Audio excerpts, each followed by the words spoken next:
polls are about to close in a state election like no other. COVID-19 has forced the parties to change the way they sell themselves, the promises they make, and the way Queenslanders vote. For the first time in the state's history, two female leaders are facing off for the right to lead the state. Counting will soon be underway, and in the hours to come, we'll see if voters have given Labor's Anastasia Palaszczuk a third term, or if Deb Frecklington's LNP can buck the trend and defeat an incumbent government in the middle of a pandemic. Welcome to Queensland Votes.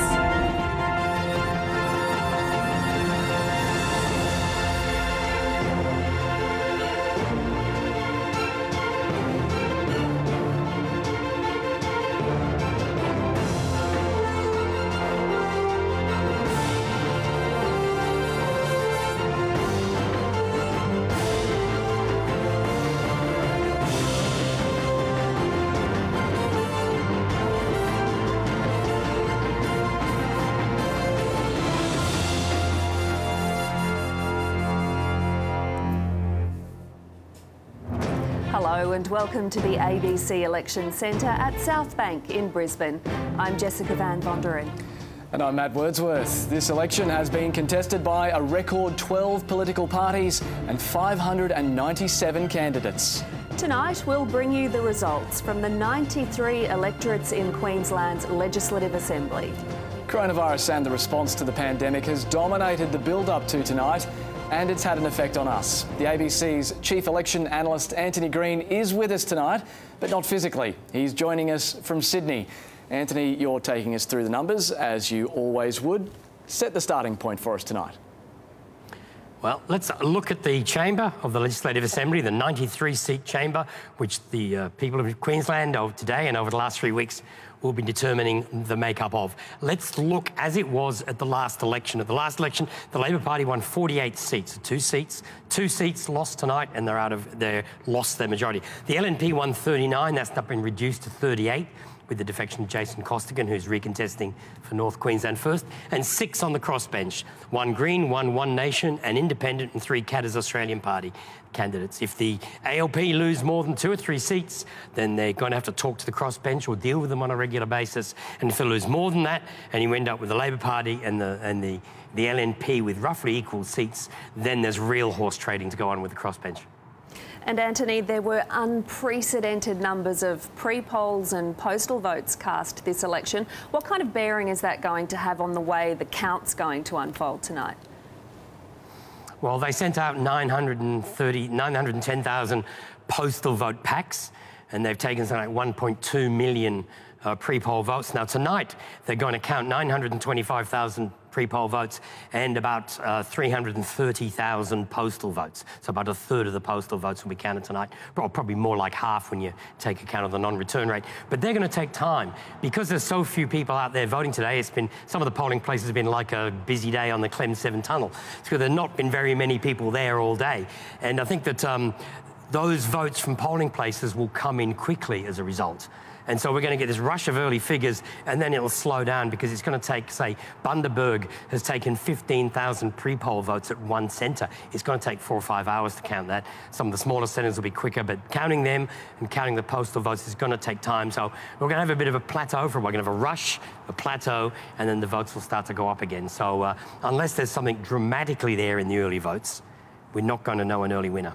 Thank you, Anthony. And no doubt some huge storms with massive hail that we've had here in the southeast this afternoon might have interrupted some voting plans of southeast Queenslanders this afternoon. Well, we've got a panel of political experts with us tonight. Stephen Miles, the Deputy Premier and Health Minister, who's become a more familiar face as Queensland navigated the COVID crisis. Thanks for coming in. And from the LNP, Deputy Leader and Shadow Treasurer Tim Mander. Thank you. And joining us for a federal perspective is Labor Senator Anthony Chisholm, who was also the party's State Secretary in Queensland for 6 years. And from the LNP, we're joined by Queensland Senator Amanda Stoker. We'll get your initial thoughts shortly, but first we'll take a look back through the last term of the 56th Queensland Parliament, the second term of the Palaszczuk Labor government. Palaszczuk, we're here to stay, we'll make Adani go away. When the Palaszczuk government began its second term in office, it was faced with the dilemma of whether or not to support Adani's proposed mega coal mine. That project needs to stack up financially, just as every other resource company investing in Queensland needs to stack up. It was only after Labor took a flogging in the regions in the federal election that Adani received its final state environmental approval. What do we want? Abortion rights! When do we want it? Now! It was the outcome of another contentious debate that the Palaszczuk government considers one of its greatest achievements, decriminalising the state's abortion laws. And the question is resolved in the affirmative.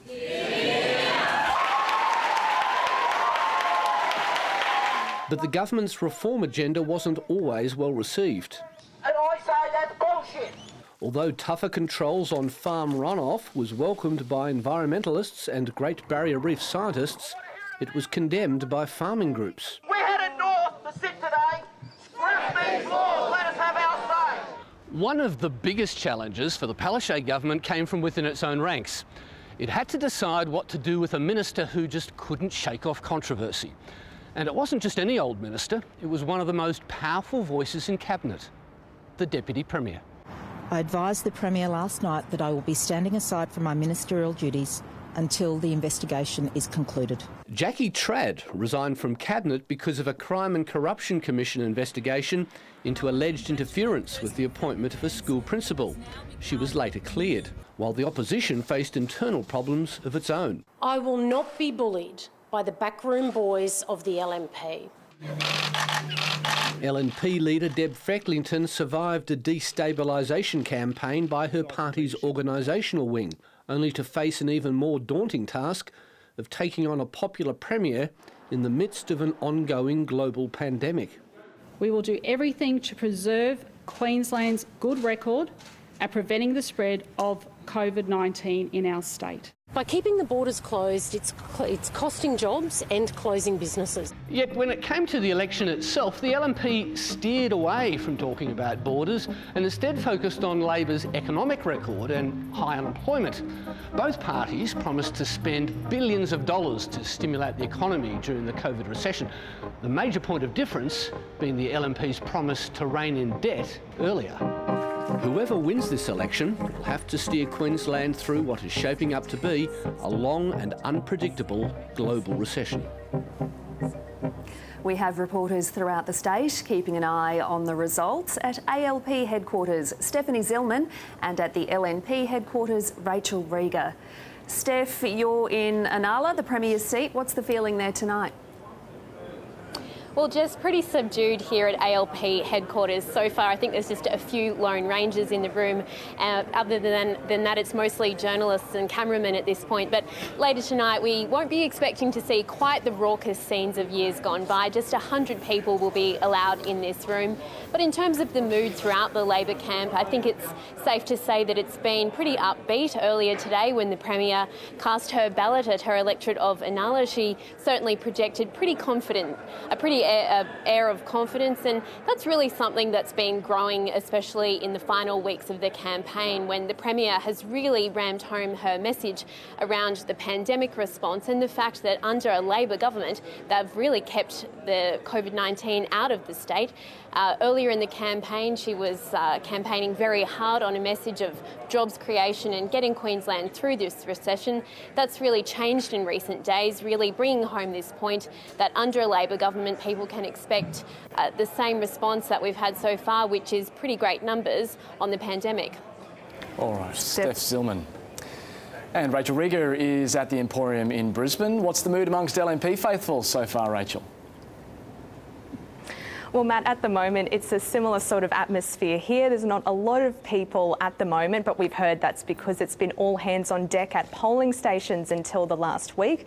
But in terms of the mood of the party, It's been incredibly energetic.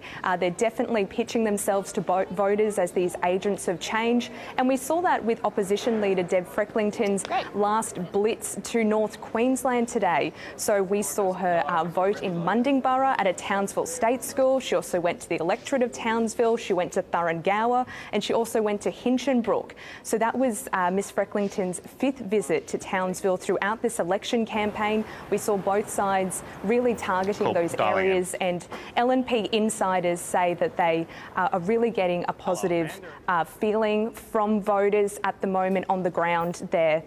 So we then saw her come back to the southeast, where she also did a blitz of Brisbane seats as well. So we've seen that throughout the campaign. The LNP is really talking about they're going to be agents of change. They have big, bold, visionary plans, and they're the ones that will be able to guide the state through the next 4 years with their strong economic management.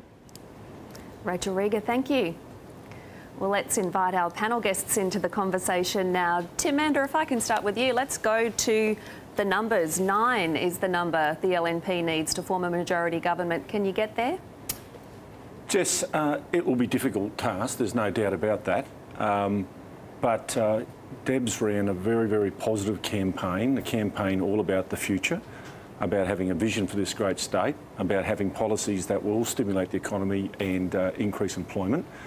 So, to tell you the truth, it's one of those elections where I really don't know what the result will be. It'll be different, I think, around the state, a lot different in the regions than it will be in South Queensland. I think we're going to see some surprises. I don't know what those surprises are. It wouldn't be a Queensland election without a surprise. That's right, and I hope they're in our favour. But I just think that, you know, Queensland being so decentralised, so regionalised, an issue that in Townsville is not necessarily an issue that's in my seat of Everton and obviously out west as well. So I think it's going to be an intriguing night. And Stephen Miles, on a state front, what are the seats that you're looking at? What are the seats you're worried about? Oh, look, I think Tim's right.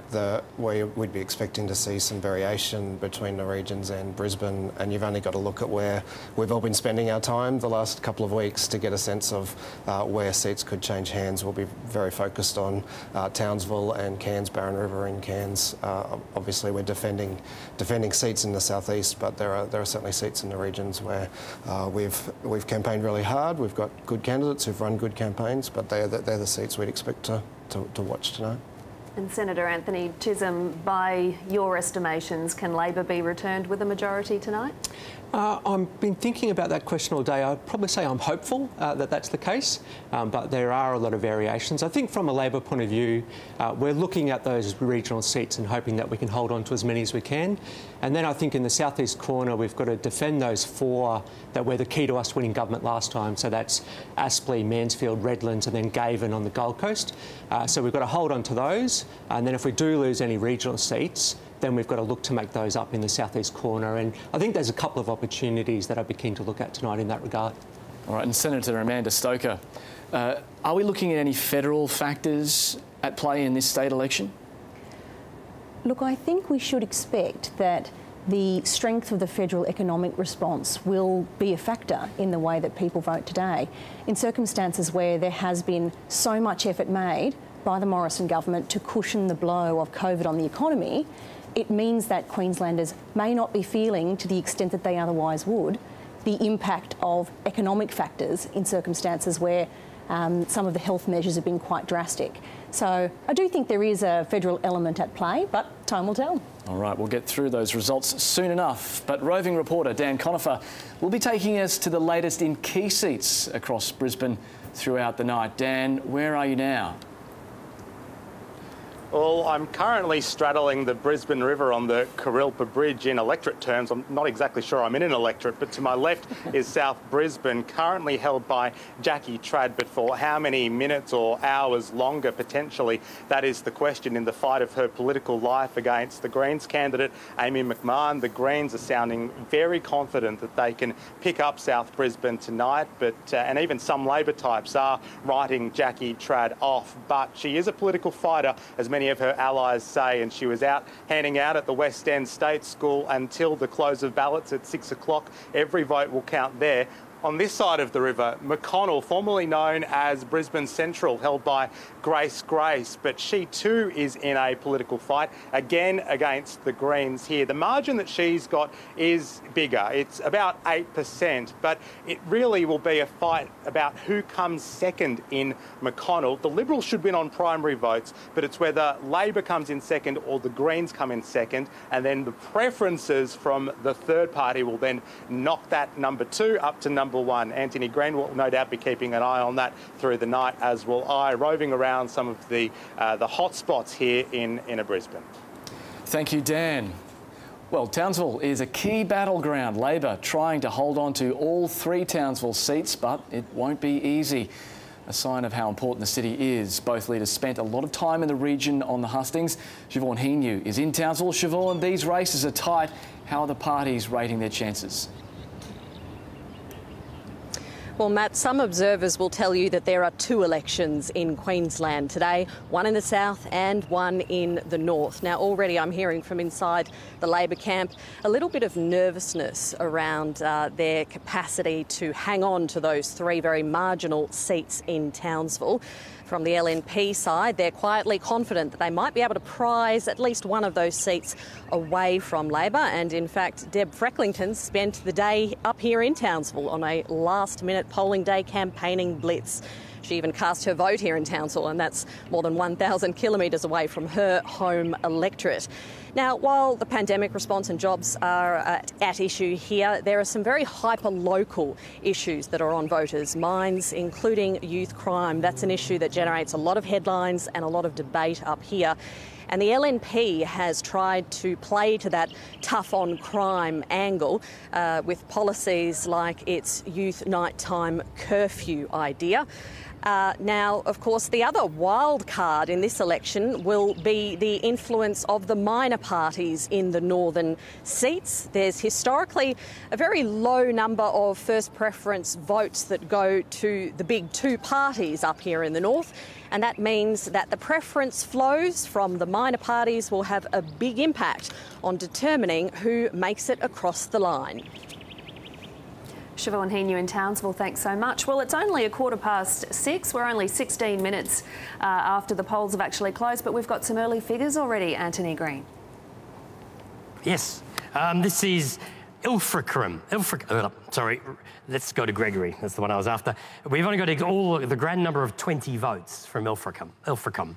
I'm not even sure how to pronounce it, but Lachlan Miller's on 5 of the 10 votes we've got there. And if we can do a swing in that, and there's a 2.2% swing to Labor in Ilfracombe, but I don't think that's very meaningful. And the other figures we got are from Nanango, from the town of Wheatlands. 0.2% counted. Deb Frecklington's doing very well there, but there's an 11.1% swing to her against One Nation. I didn't see who was finishing second there. Yeah, One Nation and Labor there equal in second place. They're very early figures, so we'll come back when we've got something slightly more meaningful than 10 votes.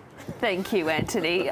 Tim Mander, and no surprises either. They're both very safe LNP seats. So perhaps we should maybe talk about Townsville, which Siobhan, our reporter up there, was just mentioning. The fact that Deb Frecklington cast her vote in Mundingborough today, what should we read into that? Oh, there's no doubt about it that this is a battleground area, those 3 seats. I think we need to pick up 2 of those. And you know, it's not impossible that we could pick up 3. I think one of the issues there, and Anthony has referred to that, is that it's not so much whether they will vote for Labor or not, because I think there will be a swing away from Labor. It's about where that vote goes, whether it comes to the LNP or whether it goes to the Catters or One Nation or other minor parties. So I think Deb's had that might have been a 5th trip there, I think, today over the election campaign. That's for a reason. We've got some great candidates there.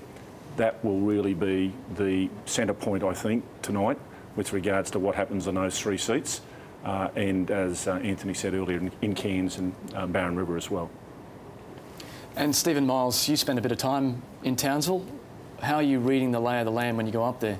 Yeah, I spent 3 days this week in Townsville, and I think each of the 3 seats is quite different, and the voting patterns there have been quite different too. So the seat of Townsville had a much higher pre-poll, being the central seat, while the Thuringowa and Mundingborough had lower rates. So that will play out too in the results there. I think if I had to guess, I'd be flipping a coin on all three of them. So a Labor MP today was telling me they've got the most fears for the seat of Townsville. That might be the one you might not be able to hang on to. And that's the one that went closest last time. Went down to the last. We were counting well into the following week on the seat of Townsville. Mundingburra's a bit harder with an incumbent retiring, but a high-profile councillor running for us.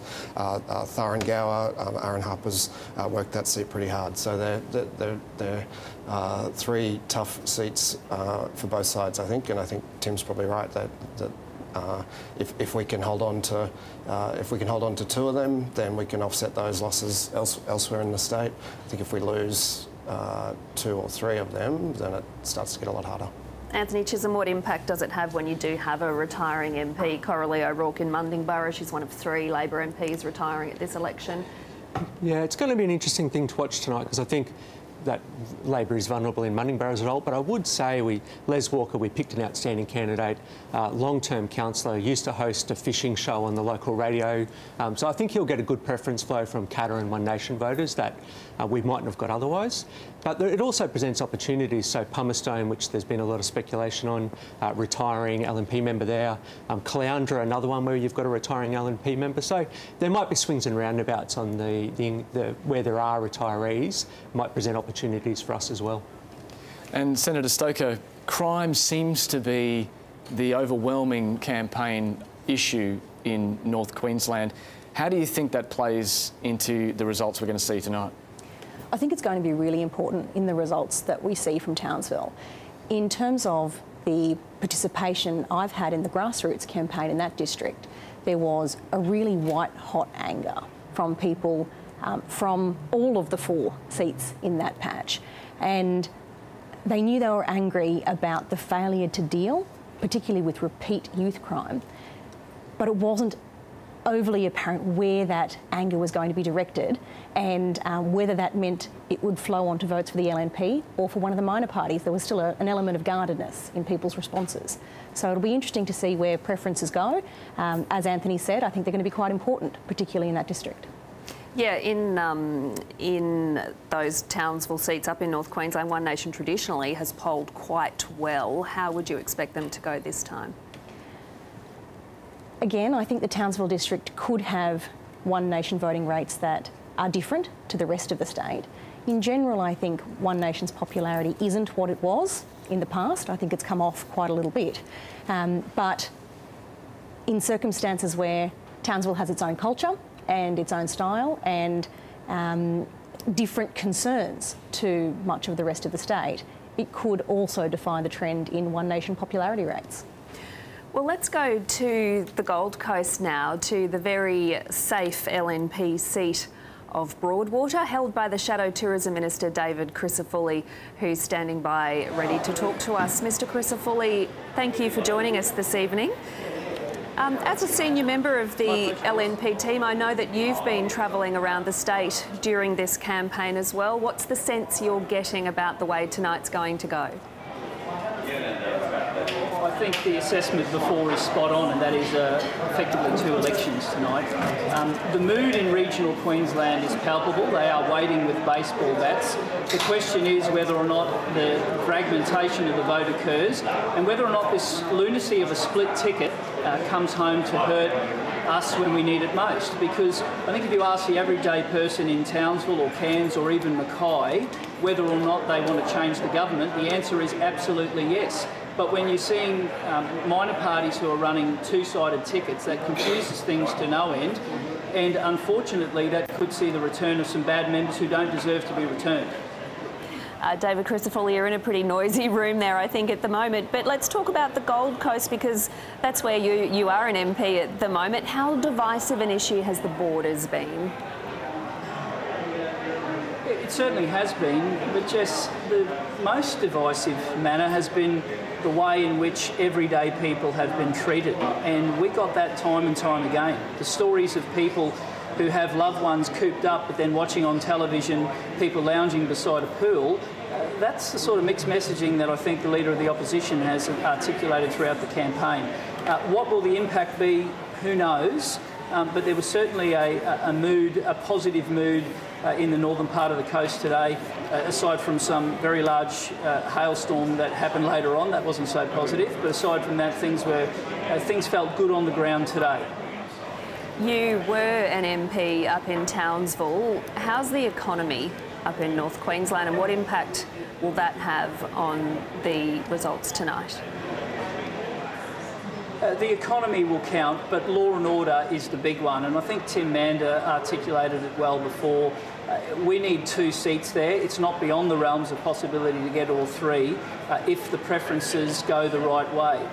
But it's law and order. I door knocked with our candidate in Thuringowa, Natalie Ma, across 2 different weekends, and door after door after door, it was crime.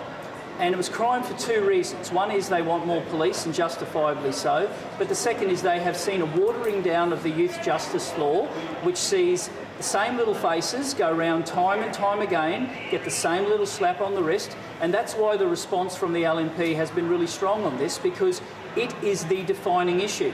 And I can tell you there's going to be some very low primary votes tonight for some sitting members.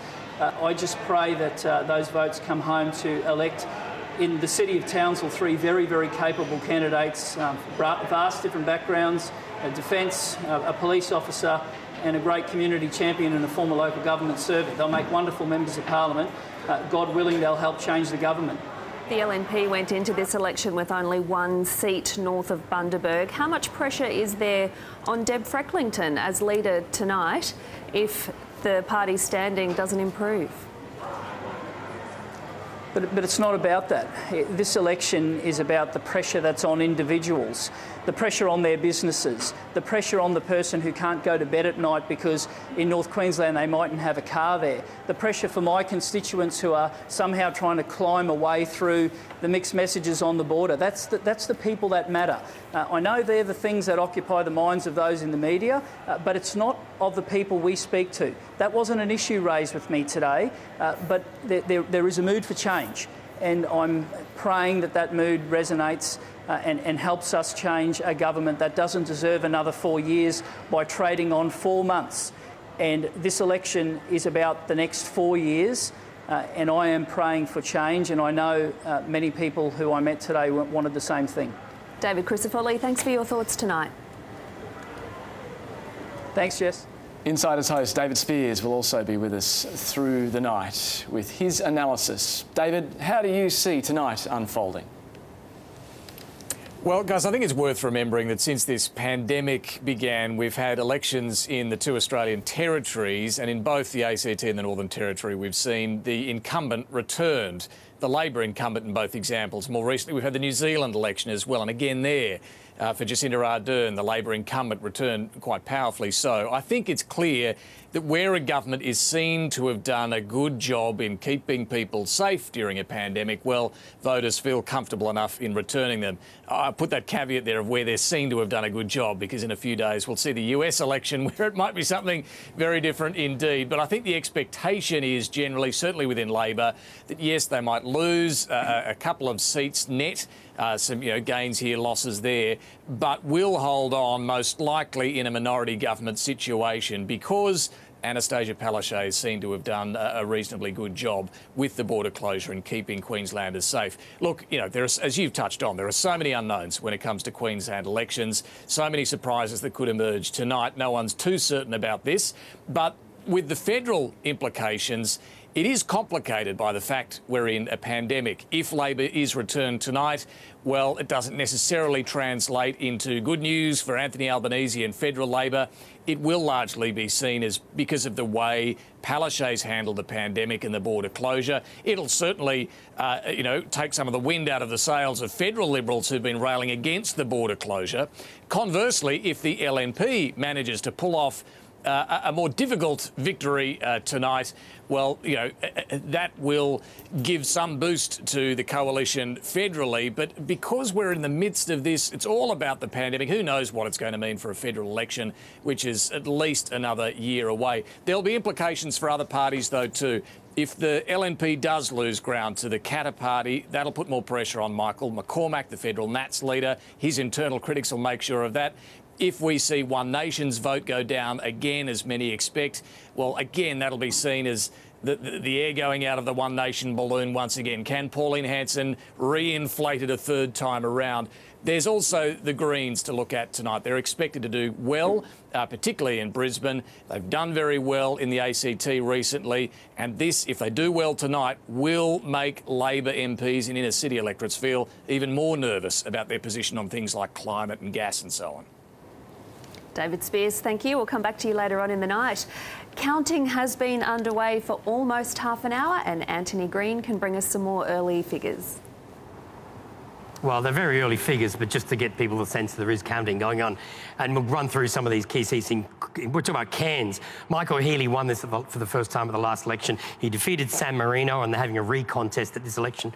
We got 0.2% of the vote counted. Critical sort of far northern seat. One of those seats that the LNP hopes they can gain, but we'll see what happens tonight. There's the first preferences. There's only about under 60 votes. There's not an awful lot to say there, except it looks like a very two-party contest. The votes for the minor parties have dropped off, and just on that very small count, it's not very reliable because that's a big swing to the Labor Party, and I don't think that's correct. That's just on these very early figures. But two-party preferred swing, a very small swing to Labor. So there's nothing particularly meaningful there, but it gives me a chance to talk through the graphics. If we look at the next seat, which is Cook.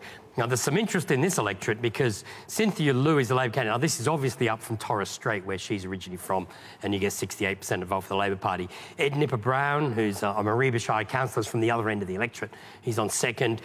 Now, some interesting things. Brett Beaver-Neal is a boxer, Thai kickboxing competition. It was a bodyguard for Pink on a previous tour. Now, Tanika Parker works at Hope Vale as a trauma nurse. She's who they're counting preferences to tonight, because it's expected the Katters Australia Party will do very well. But as I said, these numbers are all from Torres Strait at this stage, and that's why it's leaning so strongly towards Labor, so there's no real point in looking further at those numbers. But the next one's Southern Downs, James Lister. We've got 1.5% counted here, so a lot of small polling places that come in quickly. James Lister's on 56.5. The Labor Party's second and One Nation third. One Nation's been running second in this electorate for a number of years, so a number of elections. So that's a reasonable result. And look at the two-party preferred swing that's occurring there. It's a 6.4% swing to the LNP. No, we're not showing James Lister was elected, but there's no doubt that James Lister will retain Southern Downs. That's not a seat where you probably won't look at that again tonight because it's such a foregone conclusion the LNP will hold that. All right, thank you, Anthony. Tim Mander, let's go back up to far north Queensland again. We've seen Cairns. You're speaking about Barron River. Why do you think that's in play today? Well, there is a youth crime issue there as well in Cairns, and people, not as much as, more than normal. Townsville's normally been the hotspot, but Cairns has also been affected by that. But the other thing is that the tourism industry has been totally smashed. You walk down the main street of Cairns and shop after shop is not just closed, it's gutted. And it's palpable, the fact that there's nobody around and the vibe is totally different. I think the other thing is that in Barron River we have a very popular former councillor that's running. Barron River is a real chance for the LNP. Linda Cooper was a very popular councillor, and so she's well known. And that seat is the council seat that she was? Yes, it was. Her council seat was totally within that electorate. There were some polling areas where she polled 80%. So that's really made it very competitive for us as well. And look, I wouldn't have normally thought Cairns would be on the agenda for us. San Marino ran, this is the second time he's run. He's learnt from his previous experience, and he's well-known, a well-known businessman. Look, as is Michael Healy. Michael Healy is well respected in that area. So that's a smoky for us, Cairns. If we win Cairns, that will be an absolute bonus. And Stephen Miles, Barron River, the minister, shouldn't that be, trading on a lot of high-profile local incumbency? It is a really tight seat, though. It's a 1.9% margin. You're right, Craig, as a minister, has that profile, but again, the LNP have a high-profile candidate there. Both in Townsville and Cairns, the LNP were pretty ruthless in pursuing that crime issue, and there's no doubt that will affect votes in both of those places. When you throw in Friday's decision to keep the borders closed to Greater Western Sydney, people who might normally otherwise come up to Cairns for a lovely far north Queensland holiday.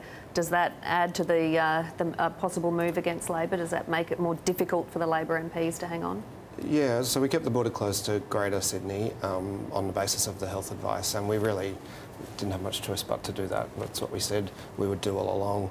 The challenges in Cairns, though, are much greater than the domestic borders. You know, Cairns is an international travel destination and will be affected by those international border closures for so long as international travel is off the agenda. And I don't think anyone's really talking about reopening those borders just yet. So I was in Cairns twice this week as well, and while within the industry there was obvious frustration, I think most of the people I spoke to had an understanding that on the domestic borders we'd taken the health advice, on the international borders, well they're a way off anyway.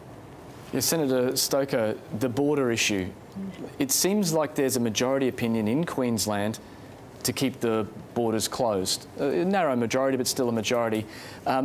But down south, there seems to be a level of enmity. When you're travelling down to Canberra and back, is there a sort of like a difference between the states on this issue of Queensland's closing its borders? Look, there's some feedback that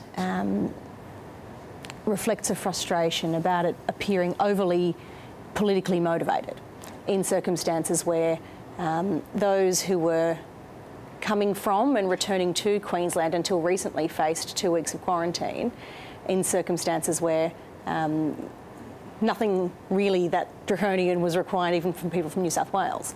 So there was a little bit of, I guess, frustration about the inconsistency about the arrangements from state to state, but no doubt those from Victoria had the hardest run of all. And there's been some parliamentarians that have had to go so far as to move their families to Canberra because going to and fro simply wasn't an option. I think, to bring it back to the concern with Cairns though, we need to, I think, appreciate that Cairns is not a diversified economy. It's a tourism town. And in circumstances where many of the policies that have come out of Labor have crushed the prospects of building bigger and better agricultural industries to diversify that economy, the pain has been really intensely felt from COVID. So when you've got major international hotel chains that have just closed the door and stuck a bit of paper on the front saying closed until further notice, and there are literally hundreds of Cairns people, many of whom you know, are at the less wealthy end of the employment spectrum, that takes a toll, and it is really quite severe, I think, at times like this. OK, well, we're starting to get some more results coming in now, so let's go to Anthony Green.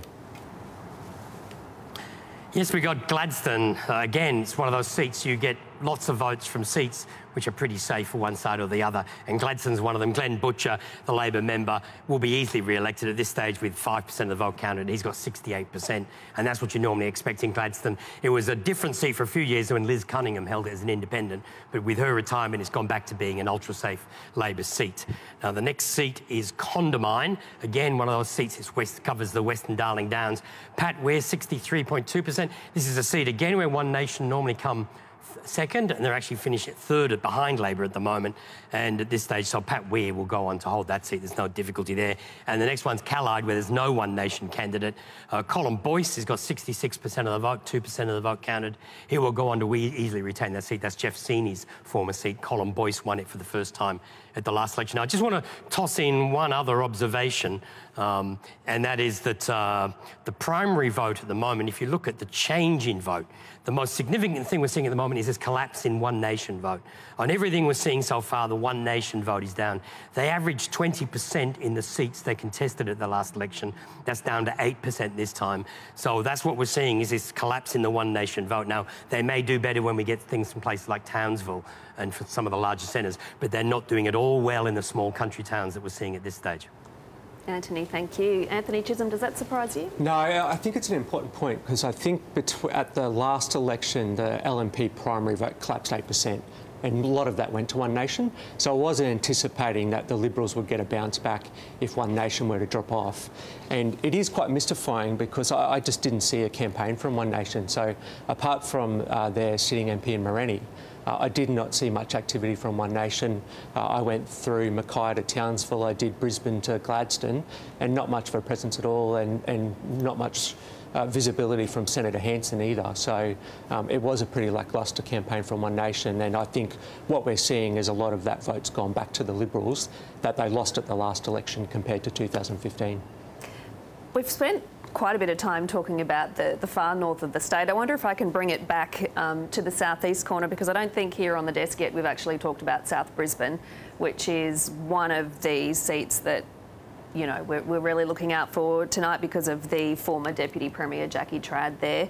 I know again today she repeated her line that I'm in the fight of my political life, but Stephen Miles, what's your sense now that the polls have closed, whether she will still be the member for South Brisbane? Well, I think the one thing I know about Jackie is she won't have left any stone unturned to try to hold South Brisbane in what will be really challenging. But let's be clear, it's only challenging because the LNP made the ruthless decision to preference the Greens ahead of her. If they'd have taken the principled decision like we have on One Nation to have preferenced the Greens last, then Jackie wouldn't be in trouble at all. So I think that's really what's playing out here. They were willing to completely trash their brand in order to take one seat off Labor in the hopes of making it easier for them to cobble together that coalition. Well, I'll let Tim Mander respond to that in a minute, but Jackie Trad also had her own problems, didn't she, with different integrity things throughout the last term? Well, there's certainly been a lot of mud thrown there, but again, the seat wouldn't be anywhere near as contested as it is now if it weren't for that decision that the LNP made. Tim Mander, do you want to answer that or respond to that? Well, we have one Green Member of Parliament at the moment, and that Green member is there because of Labor's preferences. I mean, that's crazy talk about principles. And you know, it was amazing after the last election when there was a lot of discussion about what the LNP should do at the seat of South Brisbane. And there's basically a revolt from our members with regards to the fact that we didn't do what we've done this time. Jackie Trad she's very polarising, particularly amongst our supporters, and they're very comfortable with the decision that's been made. In fact, in some ways you could say they demanded it. And now we'll see what the result of that may be. Double the number of Greens. Tim Mander, thank you. Now we're going to go back to Anthony Green for some more figures. I know. He'll pop in, he's running back. Sorry, Anthony, I caught you on the hop. Scott You're very quick. He won this seat.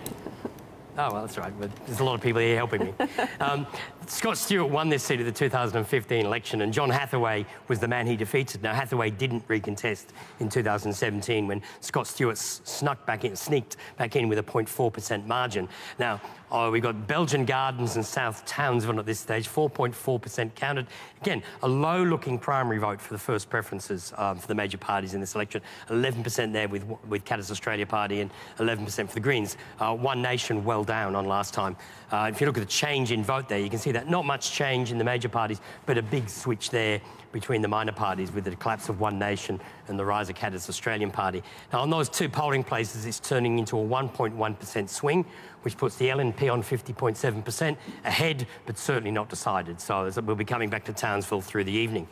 The next one's Maryborough, Bruce Saunders. This was one of the boil-over results in 2015. In the end, nobody had Maryborough and Bundaberg on the list of Labor gains possibilities for that election. I remember Wayne Swan didn't even have scrutineers figures for either seats. That's how much off everyone's radar it was. But Bruce Saunders won, and he won again in 2017. And it's important that he wins this. Now, at the moment, this is going to be a preference count between Labor and One Nation tonight. And at the moment, One Nation is just in second place. But again, look at the change in votes. So I'll look at the change in vote since last time. It's down, with the One Nation votes well down. If the One Nation vote is down, I suspect that makes it easier for Labor to win, because it would mean that the LNP might finish second. But there's a lot more counting to come. But the two-party preferred swing we're seeing there is 6% towards One Nation, and that's caused by the decline in their first preference vote. The next seat to look at is Everton. And it's three smaller polling places, and Tim Mander's on 43%. He'll be very interested to see these figures. 38.9 for the Labor Party, 10% there with the Greens. Now we'll just go straight through to the swing, which is comparing polling places. There's a small swing to the Labor Party at the moment. Now, there's one thing to say here is that on election day last time, the Labor Party's vote was about 2 to 2.5% higher than where it ended up because of the postals and the postals and the pre-polls. We don't know whether the pre-poll and postal trend will be different this time. So a 1.7% swing may be an artifice just simply of who turned up and voted on the day. We don't know whether more Labor voters turned up in the day as proportion and more Liberal voters LNP voters went and voted pre-poll. So 1.7% swing, certainly Tim Mander's still well ahead and would go on to win from that figure. But we'll be looking at a couple of these swings and saying, is that a real swing or is that a consequence of the way the election's been conducted? Thanks, Anthony. Tim Mander, you were listening very intently there. How are you feeling? Well, we had 11,000 pre-polls, which is pretty high. There was another 12,000 applied for postal votes. So let's say 8,000 of those vote. The major booth, of course, will be that pre-poll site where, there's about probably tonight 15,000, 16,000 votes. That's where the key will be. And I think Anthony's evaluation is correct. The same thing happened to me last election. I think people are saying I'd lost early on because these smaller booths came in that don't go my way. The bigger booths, particularly in the north of my electorate, is where my strength is. And but I do. What time of the night last time around did you find out? You were sure? I found out, I think, about 8:30. Yeah, okay. 8:30 at night. So I actually do expect my primary vote to decrease because of the number of candidates. We had 8 candidates. I normally have 3 or 4. So that does dilute your primary vote. So early days. Okay, and just in Townsville, I just want to note something that Anthony brought up in the figures there. Greg Dowling, the former rugby league prop forward, legend of the game, he ran in the Townsville mayoral race just in March and got 17% of the vote. Just there, he's only got 1.2. No. Does that surprise you? Look. Now, what Anthony said before is correct. I mean, the One Nation vote has crashed, and I've been really surprised by the fact that Pauline Hanson, I think, appeared once in the campaign. I don't understand that. I think with One Nation, if you compare to last election, there were federal implications. Malcolm Turnbull was the Prime Minister. Conservatives throughout the state were not happy with Malcolm Turnbull. They went away from the LNP and went to some of these minor parties. Scott Morrison has totally changed that equation. So it doesn't surprise me, and it doesn't surprise me that the Katters vote seems to be taking that. The Katters have been very, very effective in marketing themselves as a North Queensland party. I expect we might see more of a swing that way tonight as well. Senator Chisholm, what do you think of the chances of having... We've already got 3 Katter MPs. What are the chances of having another 1 or 2? I definitely think they'll return 3. I think that a seat like Burdekin, which was a bit of a lottery last time, and Sam Cox is running there for Katter, who ran for One Nation in 2017 and was the LNP sitting member when he lost in 15 in Thuringowa. So he's had a pretty remarkable career. Don't forget, he also ran in the Townsville mayoral race as well. So 6 degrees of separation with Townsville Mayor. So I think that that they could win one of those seats, but I think they'll hold on to their 3. Just on Aspley, shout out to my sister who's scrutineering at Aspley Estate School, that's a good key indicator of Aspley state electorate. And 800 votes, Bart sitting MP Bart Mellish has got 392, so almost 50% on primary there, which is a pretty key booth and a good indication of how we're travelling. So that's pretty encouraging out of suburbia on the north side, a seat that we won last time, a seat we have to win, a healthy primary vote lead there in Aspley East. Tim Mander, Amanda Cooper was the LNP candidate there, former councillor. You guys were selling her as a really strong candidate in Aspley. She is a very strong candidate, of course, a very experienced Brisbane City councillor. We need to win Aspley. It's the seat in Brisbane that is the one that we have the best chance of winning. If we don't win Aspley, we will struggle in Mansfield and in Redlands as well. So it's a must-win, and if anybody's going to win it, it's Amanda Cooper. Well, let us know if you get any figures from your scrutineers there. Yeah, and Anthony Chisholm, do you know if that booth is within Amanda Cooper's old council area or outside? It'd be partly, yeah. Partly. So that could be relevant to that? Yeah. Yeah, and another seat that seems to be getting a lot of talk in the last couple of weeks, Tim Mander, is your colleague's, Mark Robinson's seat of Oodgeroo, with this independent, Claire Richardson. Are you worried about that one? Look, I spoke to Mark yesterday about that, and this has sort of come out of the blue a little bit. It's a sort of a Zali Siegel type of situation. This person, this independent, is well known and featured very much so in the recent mayoral race. Yeah, I think she got 49% of the vote in the mayoral team. Yeah, so Mark's got you know, a fairly healthy margin. It would have to be a pretty big swing to oust him. He's had 4 terms, so, and you know, pretty well entrenched. I'm confident that Mark will hold that seat. Senator Stoker, Tim Mander mentioned Scott Morrison before. Did he spend enough time in Queensland up here on the campaign? He was here early on and he was in Queensland for several days in support of Deb Frecklington. Did he do enough? I think he did the absolute most that could be expected of anybody in circumstances where they're managing the demands of the job with the travel restrictions and quarantine restrictions that exist for all the different states and territories. No doubt his presence was a great boost to the campaign team when he was around, and as Tim's alluded to, there's a lot of people in the community who are really pleased to see him and pleased to see Deb and Tim working really well together with the federal team. It would be one of the great pluses if we were to have a federal coalition government and an LNP state government. That ability to cooperate so well would deliver great results for Queenslanders. All right, Senator, let's get back to Anthony Green just to get some more early results. Anthony. I'm trying to find back to the first seat I was supposed to have. There we are, Bundaberg. David Batt won this at the last election, took it back from Labor after one term. Leanne Donaldson was a Labor member who lost last time. Tom Smith, local high school teacher. First preferences, Labor's vote is well up on first preferences at the moment. Again, now, Bundaberg has a pre-poll centre with 15,000 votes, huge increase since last time. So maybe the Bundaberg polling places that we're getting are not reflective. But anyway, at the moment, Tom Smith, the Labor vote is well up, and the LNP vote is only slightly up, and the One Nation vote is down. They can look at the change in vote there. You can see big increase in the Labor vote and the One Nation vote down. This is a corrected for where the figures are from as well. So this is an accurate swing. And that's turning into a two-party preferred swing of 4.5% to Labor, and Labor's got its nose in front at the moment. So that's not one we particularly had on the top of the agenda for everybody to be watching tonight, but we'll be coming back to Bundaberg on those numbers. The next seat is Caloundra, and I'll look at the setup here because Mark McCardle is the retiring LNP member, Stuart Coward is the new LNP candidate, and Jason Hunt is having his third run for the Labor Party in Caloundra. Look at the first preference votes, 3.6% counted, 42% for the Labor Party, 30% for the LNP. And it's the change in vote that's important here. The Labor vote is again well up on first preferences. The One Nation vote has collapsed in Caloundra, as we're seeing everywhere, persistent pattern tonight.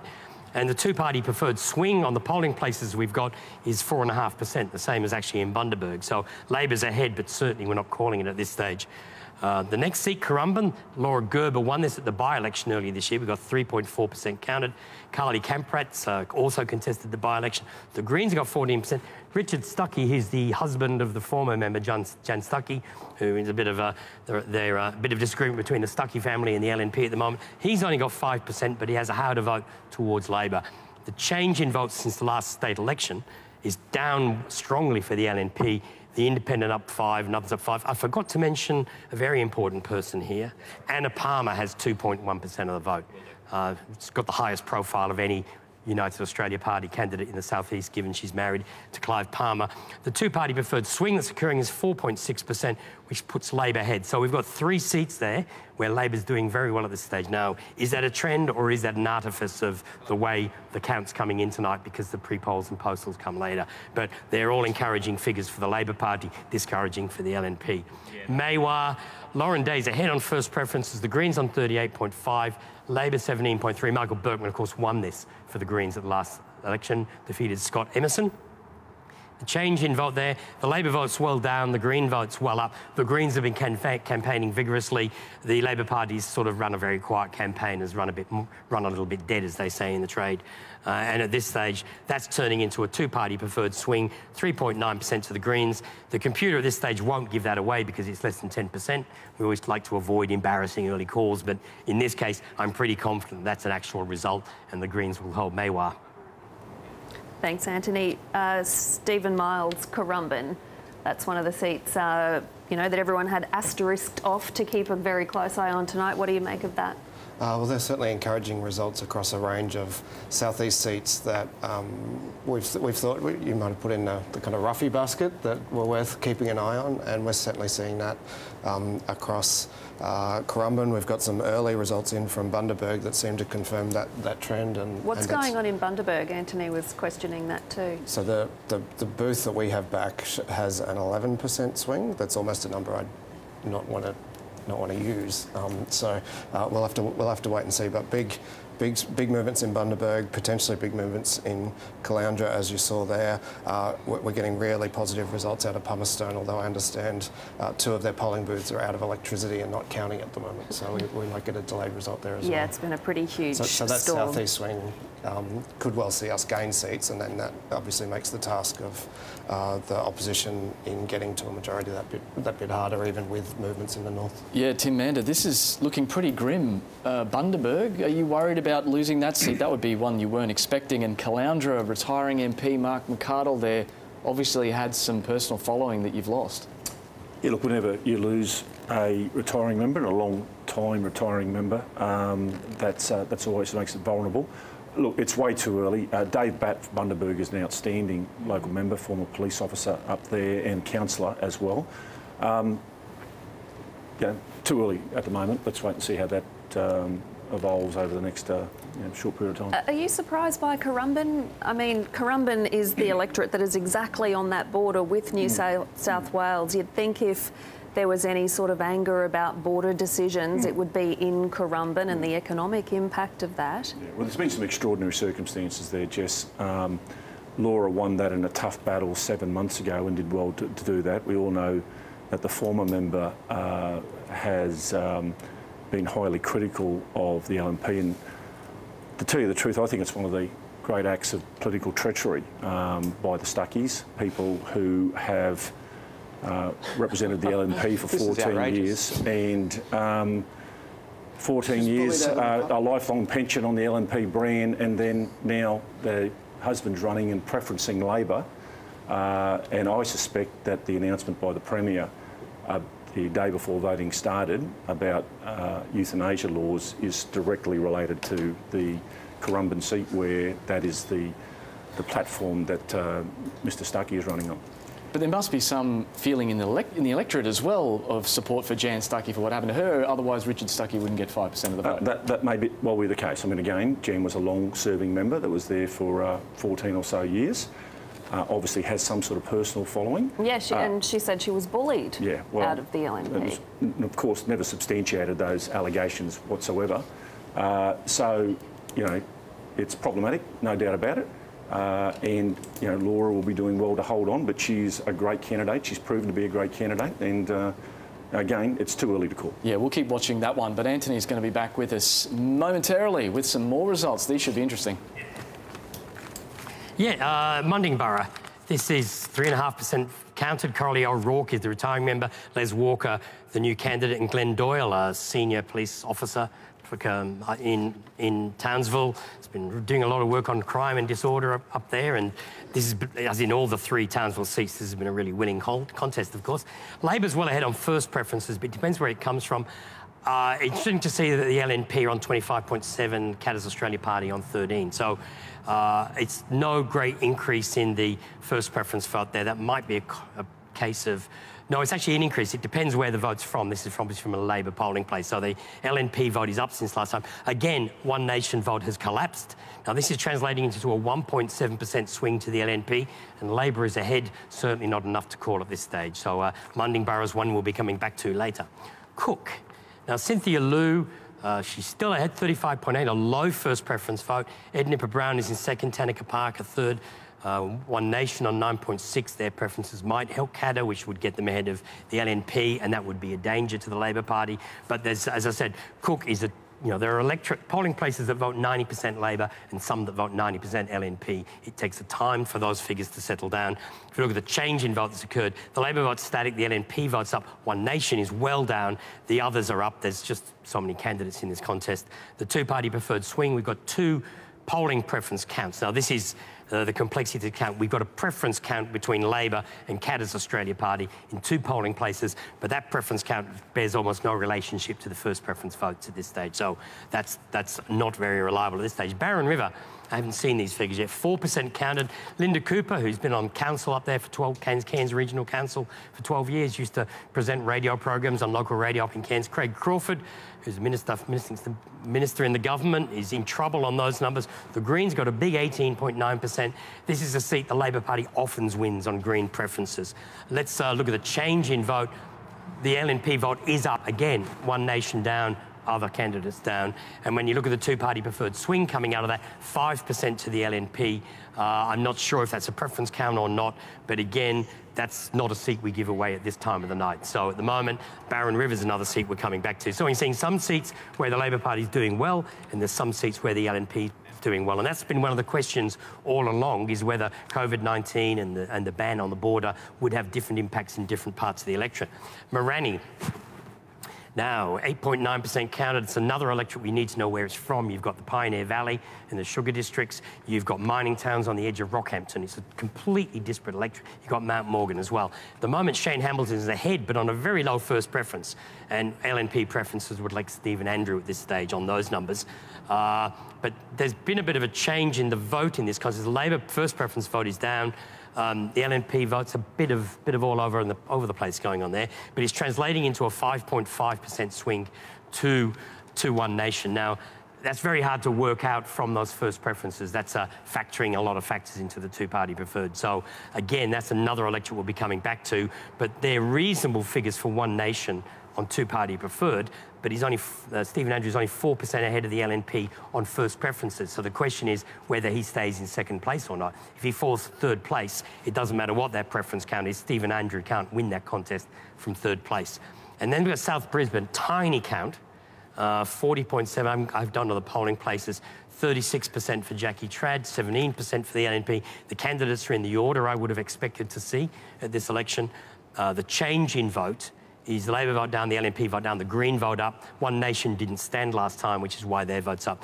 That's translating into a two-candidate preferred swing of 6.7% to the Greens.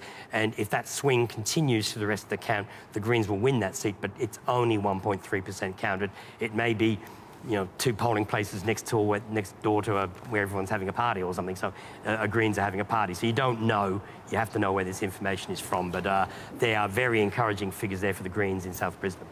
Thanks, Anthony. We'll hang tight with that one. And speaking of South Brisbane, that is where our roving reporter Dan Conifer is. What's happening there, Dan?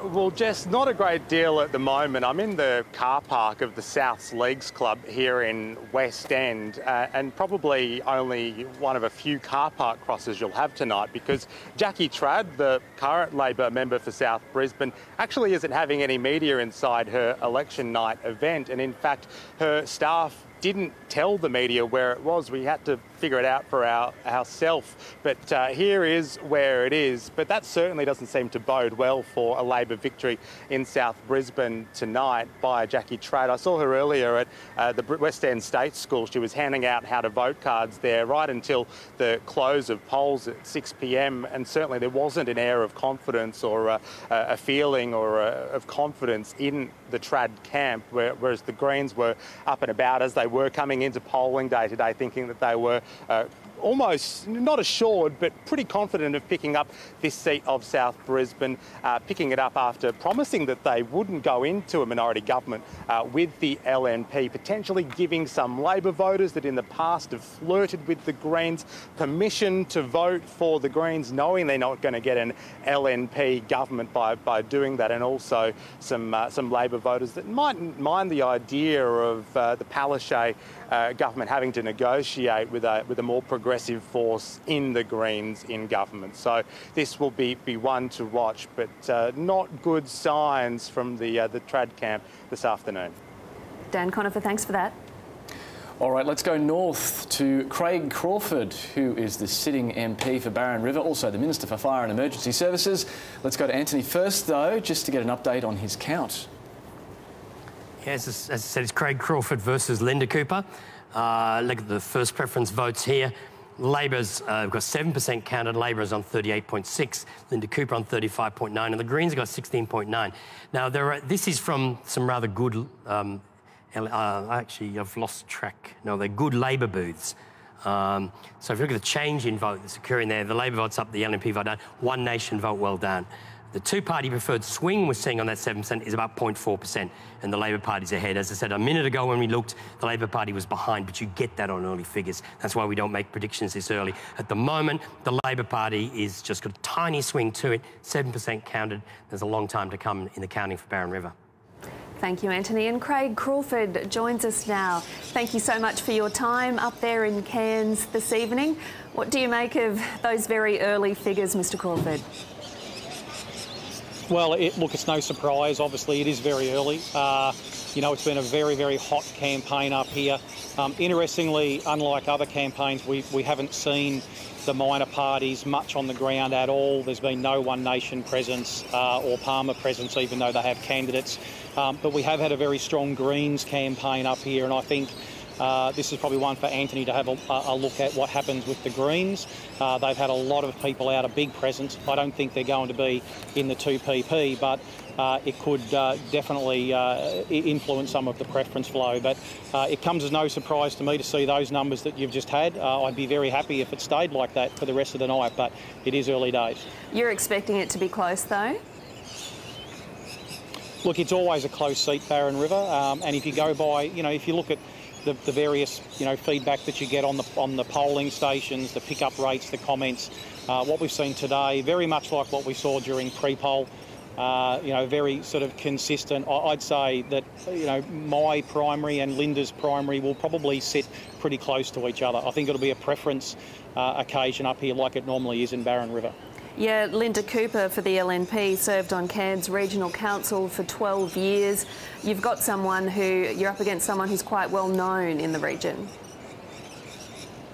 Yeah, look, that's right. You know, she was a very popular councillor. You know, she ran a very localised campaign here. The two campaigns between Labor and the LNP here were very, very different. The LNP campaign was very much driven on her as an individual and building on her reputation. The Labor campaign was very much run on statewide issues. So that'll be interesting to see how that's interpreted by voters up here in Barron River. What about crime in Barron River? There has been some conversation here on the panel tonight that might also be a factor up north around Cairns. I think in the seat of Cairns itself, maybe a bit more, but certainly I haven't had many conversations. I think 4 people mentioned crime to me during the whole campaign when I was knocking on doors and that sort of thing. So, you know, I'm not saying that there's no crime out there, but it wasn't one of the things that was really resonating with voters that I was talking to. Not like in Townsville. The Cairns seats and the Townsville seats are very much operate on sort of different clock faces, if you like, Nelly. So it hasn't been something that I've picked up here, not to the extent that we've heard out of Townsville anyway. Craig Crawford, appreciate you making time for us on the ABC tonight. We'll let you go back to watching that count.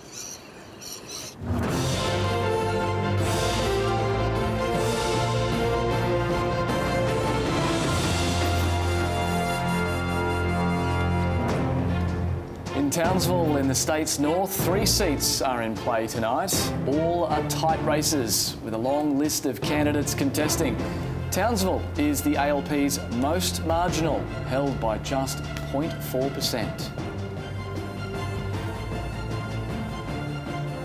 And it's 7 minutes past 7. We've got 7% of the vote counted. Let's check in with Anthony Green.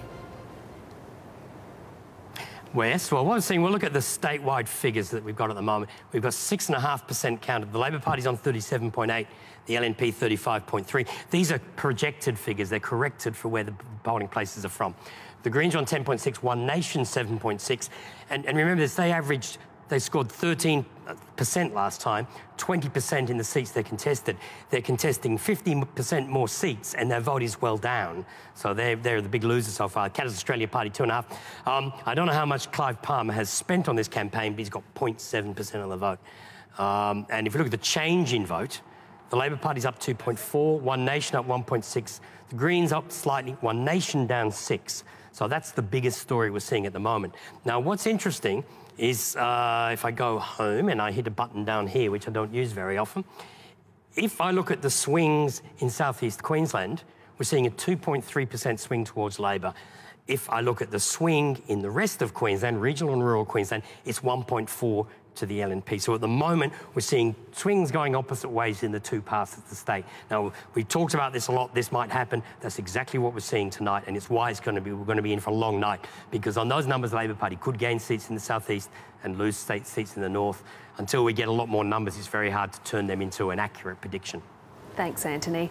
Well, in a moment, we're going to take you to the Gold Coast, to the seat of Currumbin, where the LNP incumbent Laura Gerber is standing by to chat with us. We'll go to her shortly. But first, we'll throw things back to the panel.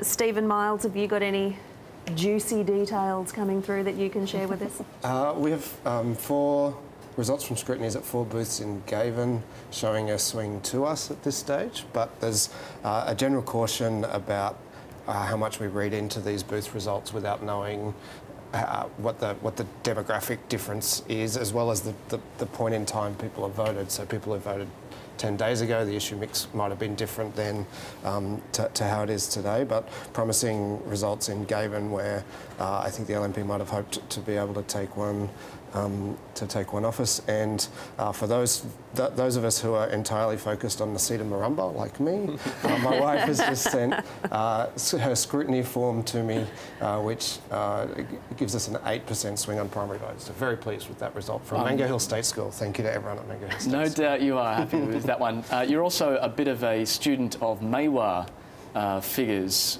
Anthony ran through them earlier on. Thinks that the Greens MP is home and hosed. Do you concur with that? I think that's most likely, and I think what we've seen in other states where the Greens have started to pick up those inner city seats, once they get in there, their incumbents are very successful at getting re-elected. That's the danger of the LNP's strategy of putting. So you're getting crunched from both sides tonight. So you've got the LNP in the north and on the Gold Coast. You've got the Greens in the inner city. You look like you might lose South Brisbane. Any word on McConnell yet? I haven't seen any results from McConnell yet, and they're generally bigger birds, so we might have to wait a little while. Yeah. OK. Well, let's go to Anthony to have a look at Currumbin. Yeah, and we're seeing Laura Gerber won this at the by-election. Kaylee Campratt also contested the by-election. She's got a margin of 3.3%, but only 1.2% based on the by-election. Look at the first preferences. As we can see, we've got 16.6%. Laura Gerber's on 37.8, 34.9 for the Labor Party, 11% with the Greens, and that'll be critical, as well as Richard Stuckey's 5% of the vote. Tracy Takacs-Thorne is from a right-wing party called Australia One. She had a how-to-vote card to the LNP. We look at the two-party preferred swing that's coming out of this, 2.6% to Labor. It still has the LNP ahead, but on 16% of the vote counter, we can't call Currumbin at this stage. All right, thank you, Anthony. And Laura Gerber joins us now. Laura, thank you so much for your time. How are you reading the figures? Thank you for having me on. No problem. How are you reading the figures so far?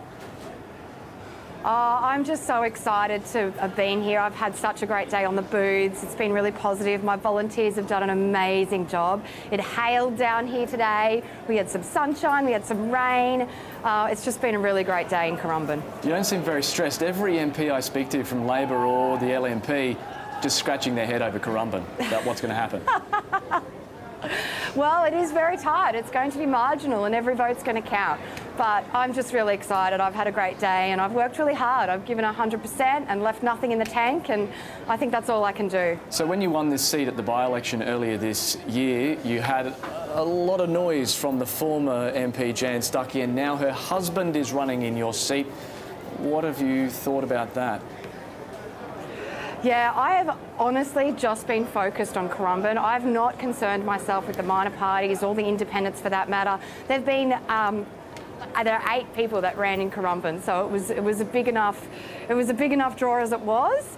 So I just really was focused on my community and making sure that I was a really strong voice for my community, making sure I was listening to my community on the issues that they were talking to me about, and that was all centred around jobs, around the economy. They were worried for their kids that don't have a job, and they were worried for the state of the economy. So I really just focused on that and trying to be a really strong voice for my community. And also, given the community is the one that butts up against the New South Wales border, has that been an issue? What have they been telling you about the policy of keeping that border to Greater Sydney closed? Yeah, the border has been in play majorly down here. Everyone has been affected by it.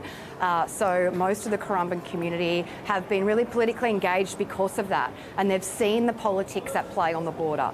And for that reason, they've understood that that border is actually not keeping anyone safe, that it's being used as a political tool by the Labor Party in a re-election campaign.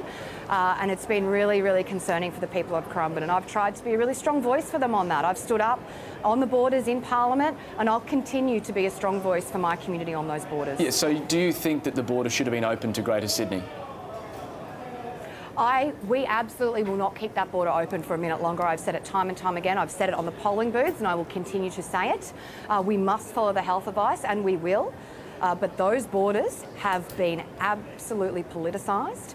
And my community knows that the most because they have suffered as a result of the lack of compassion, the lack of consistency and the lack of common sense in relation to decision making on those borders. All right, Laura Gerber, thank you for your time. Thank you so much. And we can take a look at some other South East Queensland seats now. Anthony Green. Yeah, this is Maywa, Michael Berkman's seat in western suburbs of Brisbane. The seat he gained at the last election, the first time it was contested, was previously known as the combination of Mount Cootha and Indooroopilly, which were both old Labor and Liberal seats over the years. But the Green vote had been growing there for years. The first preference votes, Michael Berkman is well ahead on first preference, 23% counted, 43, just under 43%. Lauren Day, 35, and the Labor Party on 19. Now, the LNP cannot win from second place. And at the moment, they're going to finish in second place. If you look at the change in vote that's occurring in that electorate, the LNP vote is down, the Labor vote is down, the Greens vote is up. The Greens are going to win that seat if that trend is up on those first preferences. However, we've got a preference counter at the moment, which is just 2 polling places. It's a different set of first preferences. So I don't think that's correct. But I do think that the Greens are going to hold Maywa based on those first preference projections. The 2-party preferred is not reflecting the reality of the first preferences in that electorate. The next seat is South Brisbane, and I think we're a little bit more certain in this one. We've still only got 10% counted, but Amy McMahon on 39.5%, Jackie Trad 34.3%, and Clem Green on 21%. Jackie Trad can't win from second place. The LNP's preferences favoured her last time, but they're not favouring her this time. They will not flow to her. The change in first preference vote that's occurring, the Labor vote down is the Green vote is up. That's an 8% change, so the Greens on those numbers will finish higher on first preferences than Jackie Trad, which makes it nearly impossible for her to win.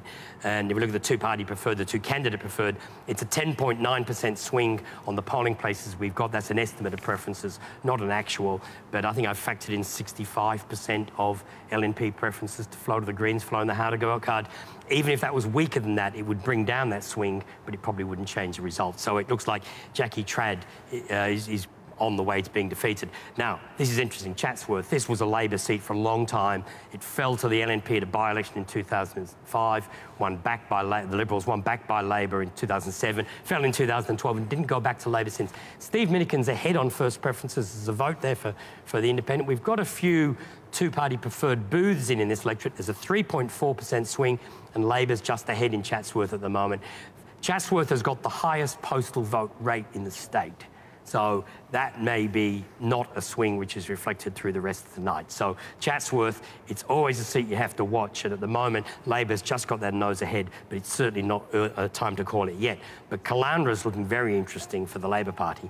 The Labor Party's on 43.5, the LNP on 31, the Greens 12. Now, look at the change in vote that's occurring here. The Labor vote is up 12% on first preferences. The LNP vote is down. The One Nation vote has collapsed.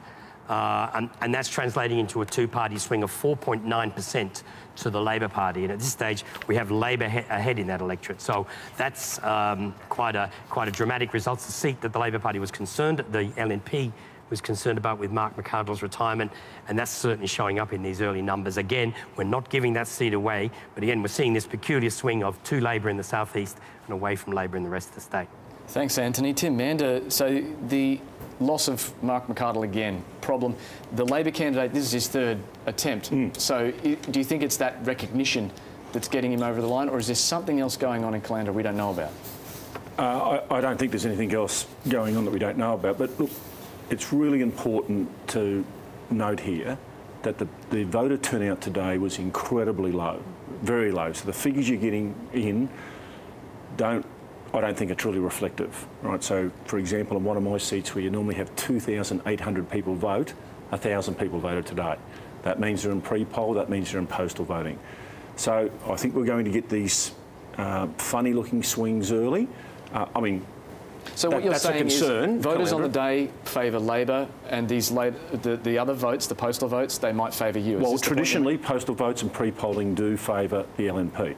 Now, those figures are concerning, don't get me wrong, but it's still very, very early. It's not until these big pre-polling booths come in that we'll get a better indication of these swings. Anthony Chisholm, you're a long-time watcher of how the pre-poll and postals. Is that a correct summation? Yeah, I think it probably I'm hoping it will be a bit different just because of the sheer volume of them, and obviously we're going through a once-in-a-century pandemic, so I think a lot of people would have voted by postal vote and pre-poll who may have been concerned about that. But I mentioned those 4 seats at the start that they were the key to us winning majority government last time in the southeast, so Aspley, Mansfield, Redlands and Gavin, that we have to hold on to all those, and based on the early figures we are getting a swing to us in all those seats. So that's encouraging from our point of view, that we sort of want to bank those ones that we gained last time, and then that allows us to look a bit further afield into those Palmerston, Caloundra, potentially into Burleigh and Currumbin as well.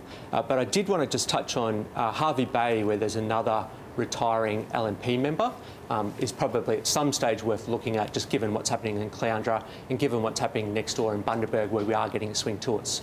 So there may be something worth looking at in Hervey Bay at some stage tonight. Senator Chisholm, on the flip side of what you're saying is looking positive for Labor, Stephen Miles, I'll just pick up on what Anthony Green said there, that it's looking nearly impossible for Jackie Trad in South Brisbane. She's on the way to being defeated. Again, that decision that the LNP made to preference the Greens is electing a Green. That's what they intended. That's what they've succeeded in. There'll be twice as many Greens in the parliament because of that decision. The irony, though, is that you're really not looking at two very different products. As far as Labor members of Parliament go, Jackie Trad is a carbon copy in all of her beliefs of what the Greens stand for, and so you're really not getting anything different. 3 budget surpluses. Well, she's a treasurer who delivered 3 budget surpluses. Like, are you saying that you can compare that to what a Green would do? That is completely outrageous. On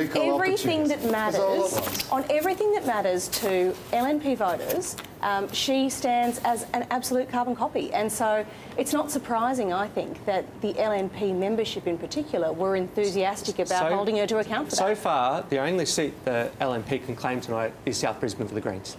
That is all they have achieved so far tonight. Is helping the Greens win South Brisbane. A little too early, I think. A little too early. The Green primary vote's up as well, to be fair. Sure, but the only reason the Greens will win is because the decision of the LNP to direct preferences against Labor. Well, in circumstances where Labor never directs preferences to the LNP, I don't think they can really. One nation, every election, every seat. Jonathan Tree now has a partner in crime, and it is their fault. So they're going to have to accept responsibility for that. It's Labor's problem. No. You're the ones who did it. Future. OK, well, for those people who live outside of Brisbane, Jonathan Tree is on the Brisbane City Council as a Greens MP. But let's go north. Let's check in with the state leader of Katter's Australian Party, who is standing by to have a chat to us. But first, let's go to Anthony Green to get the figures in the seat of Traeger. I'll also do Cook, which I think is the seat that I think Robbie Katter's probably more interested than his own, because his own seat will not be a problem. We've only got 2.6% counted, but he's on 67%. Rob Katter will get 65 or 70% of the first preference vote, so there's no difficulty there. What is more interesting is in Cook. We've got 16% of the vote counted. The Labor Party's on 43, the LNP 19.6. Tanika Parker from Canada's Australian Party is on 16.8. Now, just to explain the change in vote here, what you're seeing, the Canada's Australian Party is not up on the polling places at the moment, and the One Nation vote is down. So on those numbers, it may yet end up as a Labor LNP contest. But as I said, this is a very diverse electorate. On a preference count, we're getting a 7.4% swing to the Canada's Australia Party at the moment. Now, I'll just go back to this display first, because One Nation preferences may help get Tanika Parker ahead of Nipper Brown. But I think the preference count we're getting, which is showing Canada's Australia Party doing well, is not reliable yet, because we're not sure whether Canada's Australia Party will finish second or not. So Cook's got a lot more counting to come. Anthony, thank you. And we can cross to Robbie Katter now up in Mount Isa in his electorate of Traeger, up in far northwest Queensland, a vast electorate, nearly 430,000 square kilometres in size. Robbie Katter, what do you make of what Anthony was just saying then about Cook? Yeah, it's something we expected. I should say welcome to beautiful Mount Isa viewers. Yeah, Cook's a really interesting seat for us. It's really a cultural extension of those seats that we've grown stronger in Hill, Traeger and Hinchinbrook. And so it's something we'd like to see in our hands. And, you know, I don't think the sitting member has done themselves any favour when they moved the main electorate office out of the electorate. That, you know, really makes it a bit easier to win. But, yeah, that was always going to be a case where you're up against the mighty resources of the major parties. And we have very meagre resources to take them on. But we have good, you know, policy alignment with those agricultural areas, with the First Australians up through the Cape and Torres Strait on issues like title deeds and blue cards, where we've tried to champion those. I think that stands us in good stead in a seat like that. So coming in third and above One Nation is a very good position for the KAP to be in, and it could be one of those seats that we take off, you know, the major parties and continue to hold into the future. Yeah, Mr Katter, Canada's Australia Party goes into this election holding 3 seats. Do you expect to increase your numbers in the parliament tonight? And which seats in particular are you eyeing off? Yeah, I think we've got every right to you know, expect that, an outcome where we could you know, win anywhere from an extra 1 to 3 or 4. You know, there's a whole host of seats. There's 3 seats in Townsville, Burdekin, Whitsunday, Cook. You know, are all seats that we actually polled really well in primary in Warrego last election. So, you know, I think those seats, particularly close to the areas where we already hold, because if you look at the three seats we already hold, are already wedded together, and expanding from there, yeah, we're a very good chance. And you know, those again, Thurrangow, Cook, and the other 2 Townsville seats with Sunday Burdekin, all very strong chances for us. Very similar issues, very similar policies overlay. So with coming up against those mighty resources of the major parties, it's a tough gig. And I think we've done exceptionally well to claw back a lot of that. One Nation hasn't been as strong this election, and you know, we pick a very good position to take up where they've lost, and I think it'd be a great thing for rural and regional Queensland with some aggressive representatives down there in Brisbane fighting for them, and I think there's a lot of people here feel it's do or die for them in the next 4-year term. You know, I should add, just about every town in my electorate is projected for population decline. That means you're in a bit of trouble and you need things to turn around. Mr Katter, I do want to ask you, because I don't know that we'll have another opportunity to come back to you later tonight, but if we do wind up in a scenario where we're in a minority government situation, and again, it's early in the night, we're not in that position yet, but because we've got you and because you would be relevant in that discussion, what would Canada's Australian Party be looking for in any potential kind of negotiation?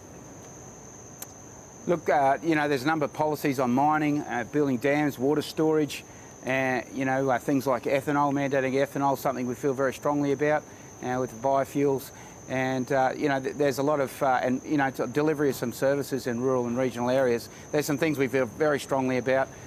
You know, we were sort of fighting, we're calling for dialysis in hospitals up here when people are calling for, you know, Olympic Games, $15 billion Olympic Games bid in Brisbane, which sort of tells you we're fighting for our lives and little basic services out here. So we'll go very aggressive and in any negotiation, if we get that opportunity, if we're lucky enough to get there.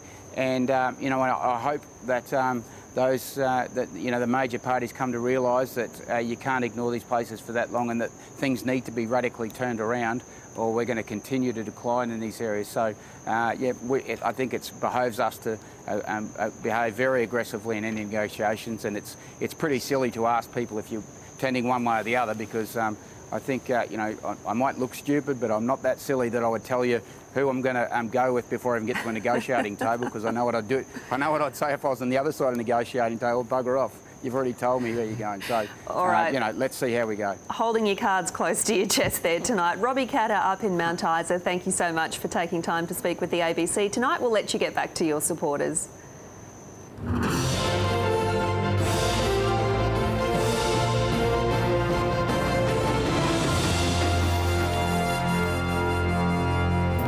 This is what tonight is all about. The 93 seats on the floor of Queensland's Parliament. Which party will win enough to sit here on the government benches in the Legislative Chamber? Can the Palaszczuk government secure enough seats, or will the ALP be relegated to the opposition benches? It's 7:30. We've got 14% of the vote counted, but let's check in with Anthony Green for a state of the state.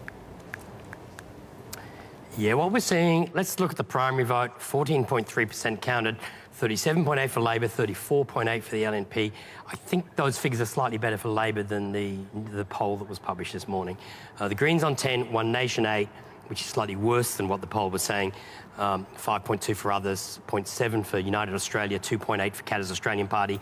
I'll get the figure of the seats they're contesting. They are only contesting 13 electorates. United Australia Party is contesting 55 from memory.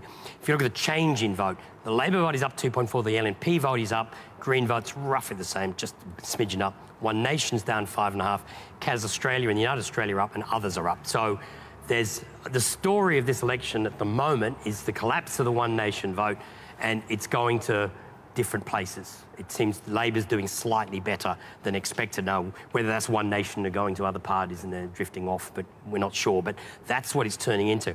It's important to look, as I did a little bit earlier, and I'll look at it again, the swings by area. If you look at southeast Queensland, 2% towards Labor. If you look at regional Queensland, it's 1.3% to the LNP. And if I take those two off and have a look at some other graphs here, Greater Brisbane's a 2.2% swing to Labor. And if you look at the Gold Coast, there's a 0.6% swing to Labor. And I'll just take the Gold Coast off and put the Sunshine Coast up just to have a comparison, 2.4% to Labor. So that shows that's consistent across southeast Queensland, but it's quite different in the rest of the states. Now, I've got to show just one seat. Palmerston, 5% counted. I think it's Arlie King. He's on 49.3. Fiona Gass, 27. This is, so I'll run the setup here because Simone Wilson won this at the last election. She won it in circumstances where the Labor candidate was disendorsed, ran as an independent. One Nation got 23% of the vote. It was a very complex count last time, and Simone Wilson came out with a very narrow victory. Now, without her there this time, we seem to be getting different results. Again, only 5% counted, but let's look at the change in vote that's occurring here. Labor's vote's up 13. The One Nation vote has disappeared, down 15%, as was predicted in the opinion poll on Palmerston last week. And that's translating at the moment into a two-party preferred swing of 9%. That's by far the biggest swing we're seeing anywhere. I'd also say it was the opinion poll last weekend, which was clearest in its indication of what was going on. It was a much tighter contest. I think the circumstances of last time and the retirement of Simone Powell means that this is probably correct, and Labor looks on track to win Palmerston. We're not calling it yet, but they're very encouraging first figures for the Labor Party. And really, apart from South Brisbane, this is the only seat I've seen definitely feeling has changed party at this stage. Anthony, thank you. Tim Mander, Palmerston, that a concern based on those figures? It is a concern, Jess, and we always knew that Palmerston would be a challenge. We had a member that was only there for one term and left for family reasons. Fiona Gaskey is an outstanding candidate. She may not have had enough time to entrench herself, but I will say again, and I'm going to sound like recording tonight, until we get these bigger figures from the pre-poll, it's too early to make calls on these seats. Just picking up on something else Anthony said during then about at the moment it looking like a swing towards Labor in southeast Queensland, but a swing towards the LNP in regional areas. The problem for the LNP being, though, regional Queensland isn't enough, is it? You need the southeast as well if you're going to get the numbers. Oh, there's no doubt about that. We have to pick up those seats that Anthony mentioned earlier, seats like Aspley and Mansfield, Redlands and Gavin, and they're our best chance. Are you getting anything new through on there? Any indications? No, I'm not. It's as you are seeing it is what we're hearing and getting. So, but let's wait. Way too early. Sure. Anthony Chisholm in Pumicestone. This is one of the ones. This is a nice to have for you guys. You were nominating that earlier on. We're seeing the One Nation vote collapse. Is it going straight over to the ALP, do you think? That would be strange. I think it'll depend on electorate per electorate. What I know is Ali ran a remarkable campaign, so I spent a bit of time with her, particularly in the last 2 weeks. I know Stephen was there as well. And you drive onto Bribie Island, which is sort of the key booth, and it is just Ali King everywhere, signs in yards, bumper stickers. So she's done a really good job building support. So I think that she's attracted a strong primary vote as a result and run a really good campaign. And it looks at this stage like she's getting those results because of her work. All right, Anthony, thank you. Look, let's go down to our Insiders host, David Spears. David, what are you seeing so far? Well, I think it is playing as per expectations so far, and I can understand, Tim Mander and others being a little cautious here about the big lump of votes that may well come in throughout the night with the huge number of pre-polls and so on. But on what the numbers are showing us right now, we are seeing Labor under a bit of pressure on its left flank from the Greens in seats like South Brisbane and McConnell as well.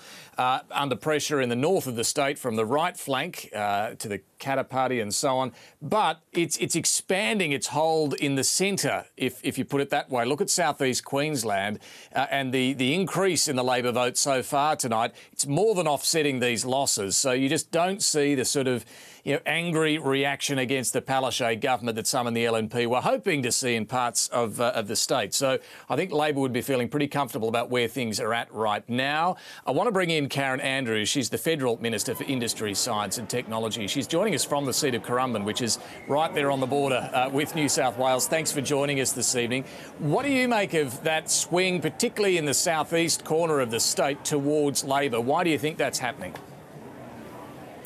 Well, look, it's clearly not the result, or it's certainly not heading in the direction that we would want it to go at the moment. But let's put this in the perspective that this is an election like no other. Pre-poll is extraordinarily high, postal votes are high, many seats are going to go down to the wire. And if I use the numbers just from Currumbin here, about 33,000 voters here, 13,000 pre-polled. Those will be counted tonight. But there are about 8,000 postal votes, of which only 4,000 have been returned. This is a seat that really had just over a 1% margin, so it's likely to not be resolved tonight. But we are seeing swings in southeast Queensland, more than what we had originally anticipated. And I think that's saying very clearly is that Anastasia Palaszczuk has picked up some rewards for the way that she has dealt with the health issues, and that was at front of mind for many people. Yeah, and just on that point, do you think she's being rewarded, therefore, for the position on the border? Look, in some areas, yes, there would be a reward for that. Understand that Queensland, particularly close to the border, has lots of young people, but it also has quite an older demographic here. And the older demographic that have normally been LNP voters are probably feeling safe with the borders closed, and they may well have swung this time to Anastasia Palaszczuk, but it's too early to really call that at this point in time. But I guess that's some initial feedback. And what we've been saying is that this is a crisis on two levels, health and economy, but clearly in some cases that the health was the most significant for people. And what will you and your federal colleagues perhaps take out of this if this trend continues? Do you think some of your colleagues should lay off attacking Anastasia Palaszczuk over the border closure?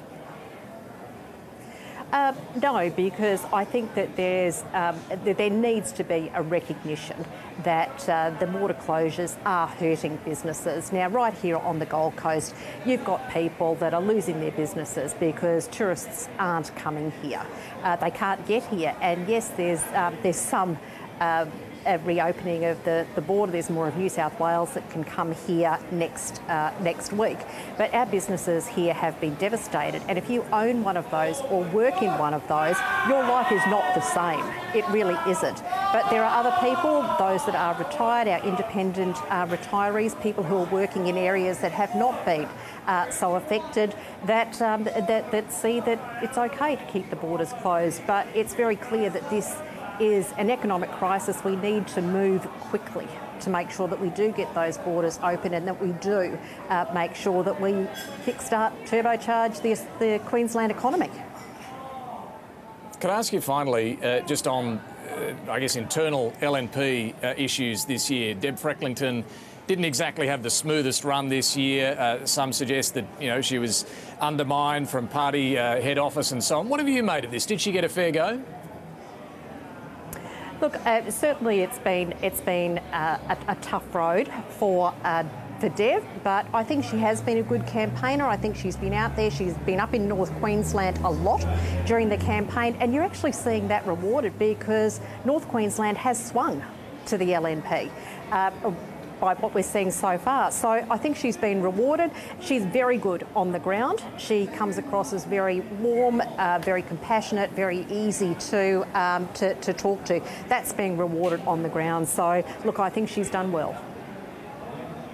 All right, Karen Andrews, thanks very much for joining us. Let's get back to watching that vote count in a bit of a nail-biter seat at this stage of the evening. Thank you. But I think, Matt and Jess, a fair bit of honesty there from the Minister too about, yes, some people are rewarding the Premier for the position on the borders. David Spears, thank you. We'll come back to you again a little bit later on tonight. But now we're going to head up to North Queensland because Anthony Green has some figures to take us through.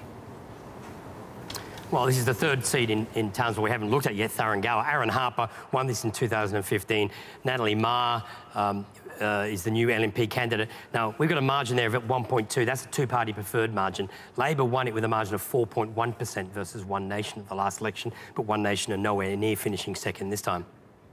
The first preference votes there, we've got 15.7%. Labor's on 38, Natalie Ma's 27, LNP's on 15, and One Nation are down here in third. There is, I don't think One Nation preferences can get the Katter ahead of the LNP, but I've got to say that's still a low first preference vote. And for the LNP to win from there, it relies votes coming from here. Now, we've got an estimate of preferences in at the moment showing a small swing to Labor and Labor retain. This might be one of those ones I just go in and just sort of calm down a little bit and sort of put back into the doubtful category. Just to say that when we do an election coverage, if you want a good overall prediction, you've got to allow a little bit more adventurism in the individual seats, and this is one of those ones I think I might put back into the doubtful category. Let's go on to Mundingburra next door. Les Walker against Glenn Doyle from the LNP. Again, Labor's vote's up in the high 30s, but the LNP vote is still under 30. But they're being assisted probably by preferences from other parties.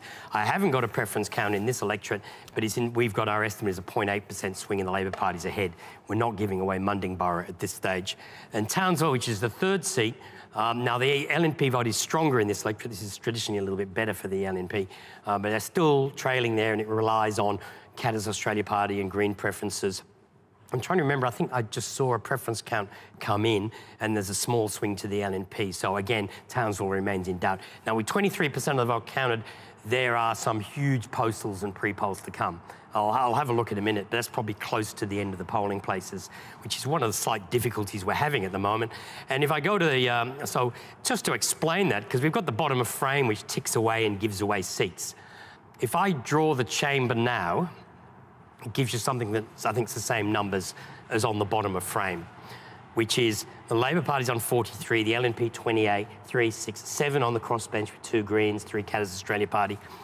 This figure here is we automate the process of giving away seats. Now, I'm going to go in and maybe 1 or 2 seats, like Thuringowa, as I mentioned there, put back into the doubtful category, because until we get an actual preference count, that's a slightly unreliable estimate, so we'll do that. But I'm a little bit concerned, and this is to do with the way the count is unfolding tonight, that we may get the Labor Party in government with 25% of the vote counted, and then we start to get the postals and pre-polls. So if I get Labor to just about in government, we're not going to be sort of letting off the firecrackers and saying, you know, we've decided, Anthony Green has called the election. If Labor Party gets to 47% and they've only got 47 or 48 seats, and they've only got 25% counted, I'm not sure I'm prepared to say Labor has won at that stage. As the later count will come in, it's going to put back. The alternative would be to give none of these seats away and we'd sit here forever. So, but that's the warning I'm giving is, if while we're on air, suddenly that number on the bottom of the frame tips over to 47, it doesn't mean we're saying Labor has won. That's a progressive count, and it will go up and down as we get preference counts, and it's the only way you can keep up with the seats is to automate the process. All right, thank you, Anthony. ALP 43 seats, terms and conditions apply. Well, standing by is John Hathaway, the LNP candidate for Townsville. John, thanks very much for being with us tonight. Your seat on a knife edge, but I guess you're expecting that. Oh, absolutely, Matt.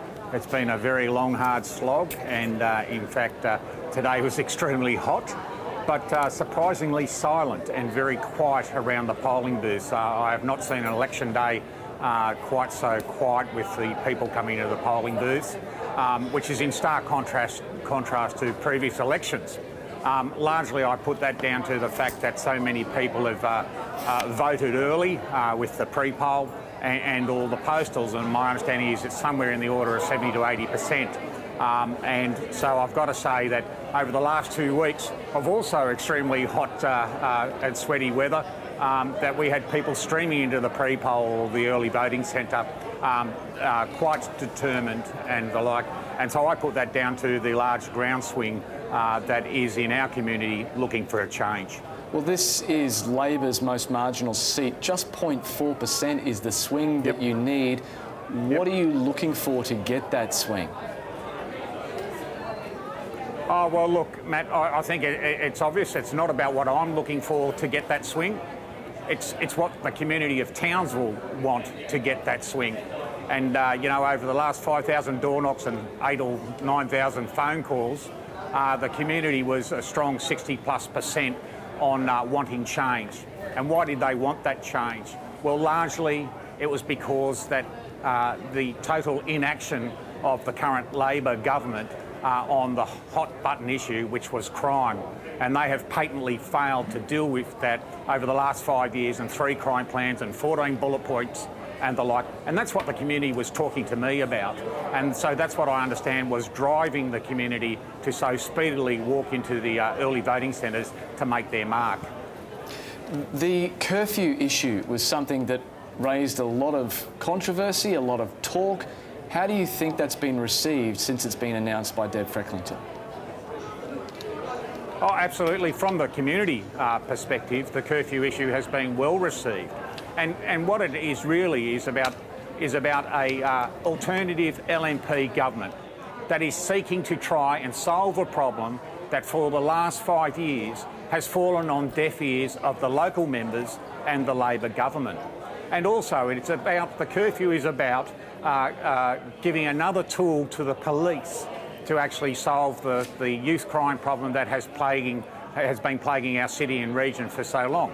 But it shouldn't be looked at in isolation. It is a trial. It will be tested and adjusted. But what it actually speaks volumes about is a government that is willing, or a future government that is willing to take action and listen to the community and drive change. And John, just finally, if crime was a big issue and if there was a big groundswell of change against the Labor government because of crime, wouldn't we be seeing a sweep across Townsville, which we aren't so far? So is there something more complicated going on here? No, I actually don't think so, Matt, because at this stage what you're looking at is the early returns and the primary counts of the booths. And the booths that are out there, we're not talking about the early voting centre or the pre-poll and the postals. We're talking about the booths where, in my view, about 20 or 25% of the electorate were coming to today over the whole day. And it was slower than a WEC week, I've got to say, is because those numbers were so down on polling day for this election. So in my view, it's largely going to be contained in what is those pre-poll ballots and those postal ballots. And that's where you'll find the mood for change. All right, John, I know you're sweating on the result, both physically and metaphorically, but we'll thank you very much for joining us tonight. Yep. Senator Chisholm, I just want to take up that point about the postals. In your experience, do they tend to favour one party over another, or are there so many this time around that we can't kind of draw any conclusions like that? Yeah, I think it is going to be hard to draw conclusions given just the sheer volume and when you add in the pre-poll as well. They are due to count some tonight, is my understanding, so I think that will assist us being able to get some of those answers, because once you start to get a bit of a trend of the postals, you'll get a bit of a handle on it, and I'm sure Anthony Green will be able to work his magic on how that works for the rest of the votes. So, yeah, like we've said it time and again about being cautious until we see those postals and pre-polls, but given the sheer number, it's just a reality we're going to have to deal with. And you've run a number of campaigns in Queensland before in a former role as State Secretary of the Labor Party. How different has this one been in terms of the timing, because we had an election voting period rather than just an election voting day? I think just completely remarkable. But when you think about, it's a once-in-a-century pandemic, and we've had an election campaign in the middle of it, where obviously the COVID issues have largely dominated. So I think it has meant that campaigners have had to adapt. I had dinner with Anastasia and Steve in Townsville on Sunday, and I actually said, I thought Anastasia had run her best campaign out of her three. I think she's basically been faultless. I think she's dealt with any challenges well, and I think she's been clear and consistent in her messaging. But I think that the reality of politics, and particularly that in regional Queensland, it is hard to earn those votes, and you've just got to fight tooth and nail. So those regional results do look like a bit of a rerun of the last election, although I do note in Mundingburra and Thuringowa, it was pleasing to see our primary votes up. So that was encouraging. A bit early to be too optimistic, but that is pleasing that we're definitely very competitive there. OK, well, let's go back to Anthony Green to get some more information on some seats closer to here. Well, we've got Cooper. This is interesting. And you'll see in a moment. Kate Jones is retiring. John T. Bush is the new Labor candidate. Trent Wiseman is the LNP candidate. And in first preferences, Katinka Winston-Allen is the leading candidate in first place there. And on those numbers, LNP preferences will elect the Green. There's 28.6% of the vote counted, and something that just happened in McConnell makes me think you want to see all the votes counted before you decide that that's the order of the three candidates. The change in vote that's occurring there is the Labor vote's down 8, the Greens are up 12, the LNP down 4. So those are the numbers, but why I want to talk about McConnell is that we just got 6,000 postal votes came in, and the Greens went straight to third place. The Greens were showing up. We've got two computer systems going at the moment. One of them was showing the Greens winning, and one was we overrode the result in. I've just taken the override off because the Green voters dropped to third once the postals came in. Whether that will improve or not, I'm not sure. But if the Greens finish third and they're 9% behind Labor at the moment, then Labor will win that seat from second place. So at the moment, McConnell does not have the Greens winning that seat. So that's an interesting thing to turn up. Now, Clayfield is interesting. There was a 4% swing against Tim Nicholls at the last election. The Labor Party's on 33%. Andrew Bartlett, the Green, has got just under 20%. Now, you just add up 20 plus 33 is 53%. So Tim Nicholls is in trouble on those numbers.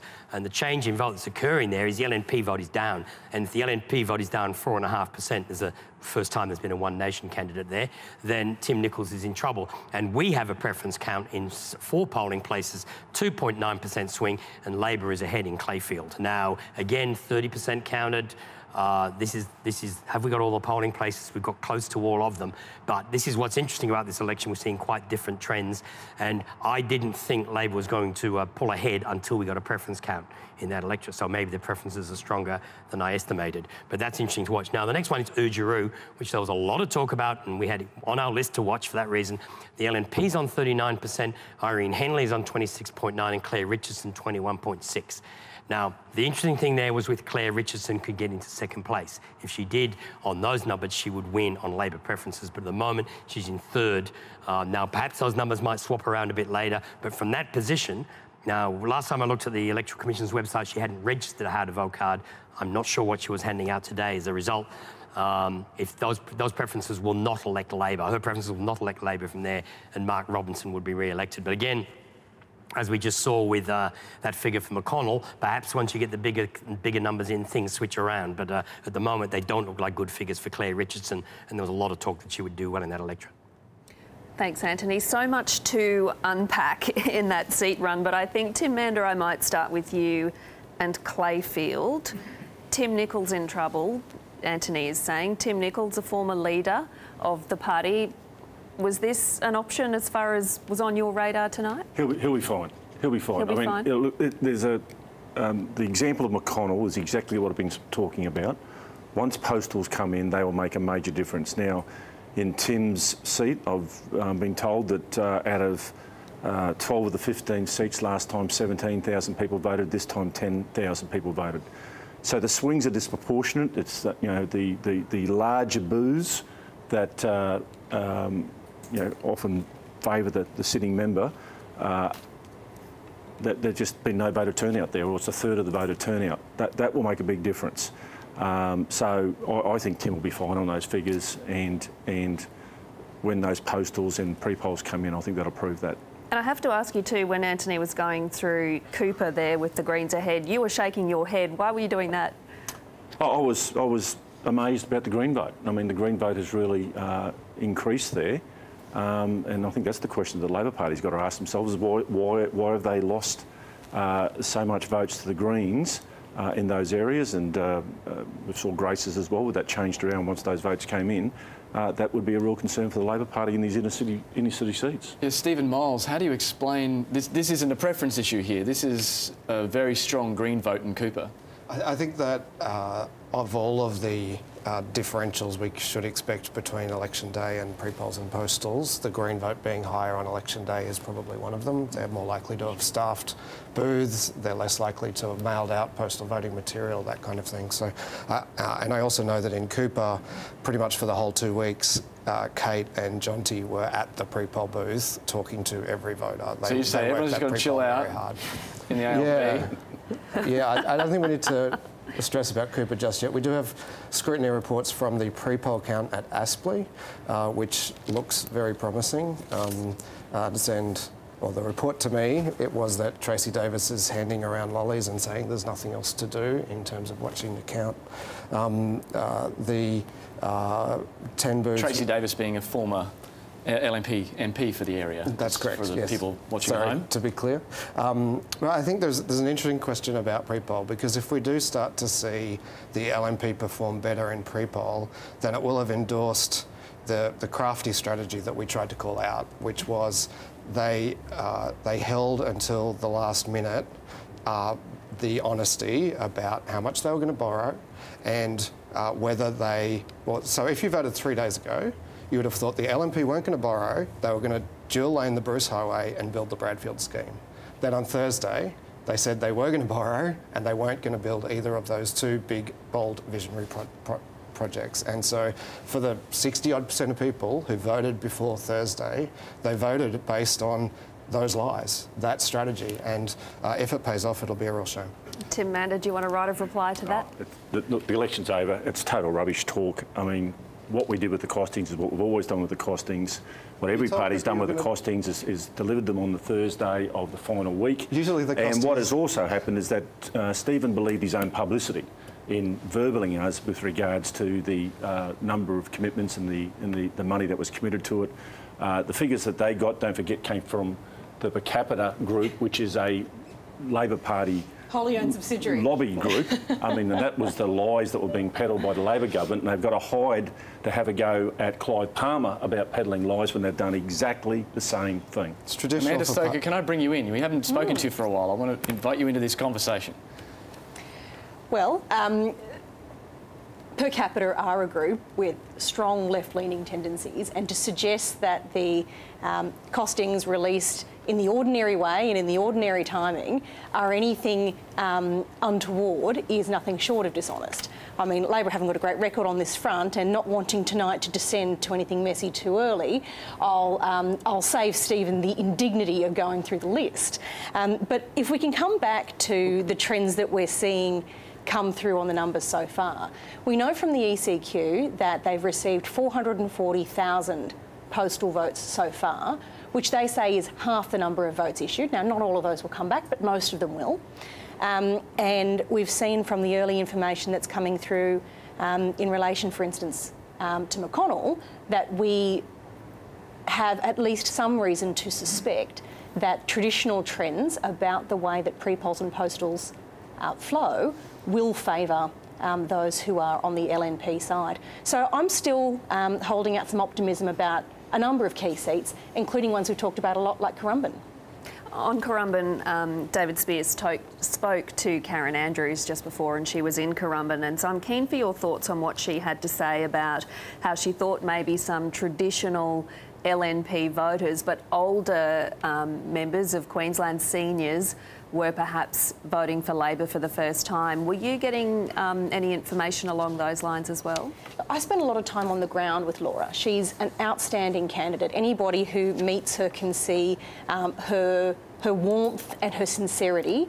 She's intellectually very bright, absolutely hardworking, and despite what Ms Stuckey had to say, she's not a blow-in. She was born in the area, she grew up in the area, she spent her holidays swimming in Rainbow Bay, and she lived in Terra Nora. So she is a local to the grassroots, and as she and I door-knocked, as she and I did community corners, we only got positive reactions, including from that older demographic.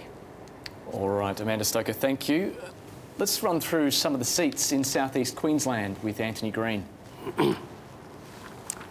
Yes, and I want to talk about, we were discussing whether to do the great banner across the bottom, say Jackie Trad had lost, and I think she may well still lose.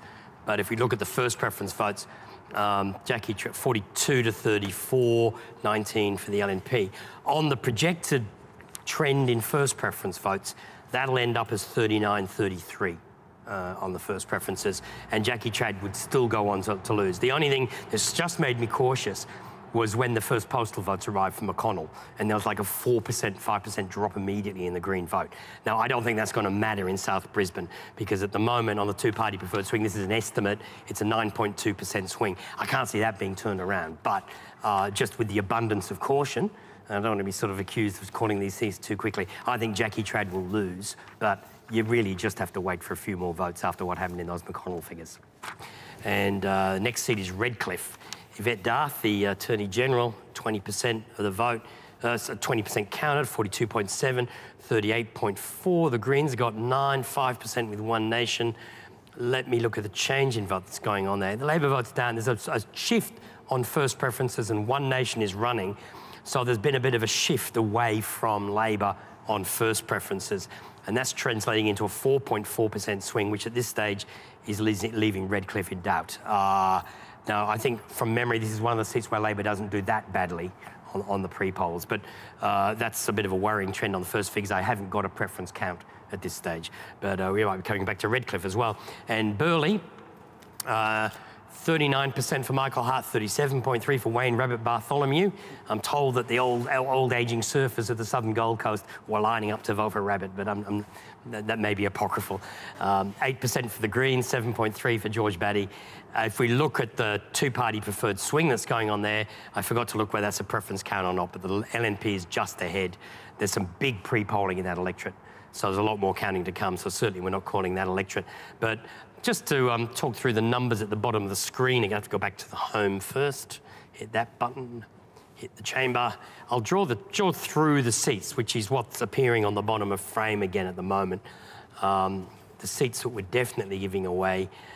I've got Labor at 46. Now, again, I'm not sure I think that's a little bit too high. it's very hard to actually go through those seats and say, no, that's too high, push it back into the doubtful category. So for the moment, I'll leave that there. The LNP is 27. I suspect that the one thing I'm seeing at the moment is we have a screen which splits on our computer screen, shows all the Labor seats on one side and all the LNP seats on the other. And there's not much action on the Labor seat side of the pendulum. And there's a lot of seats where the LNP is ahead but not winning.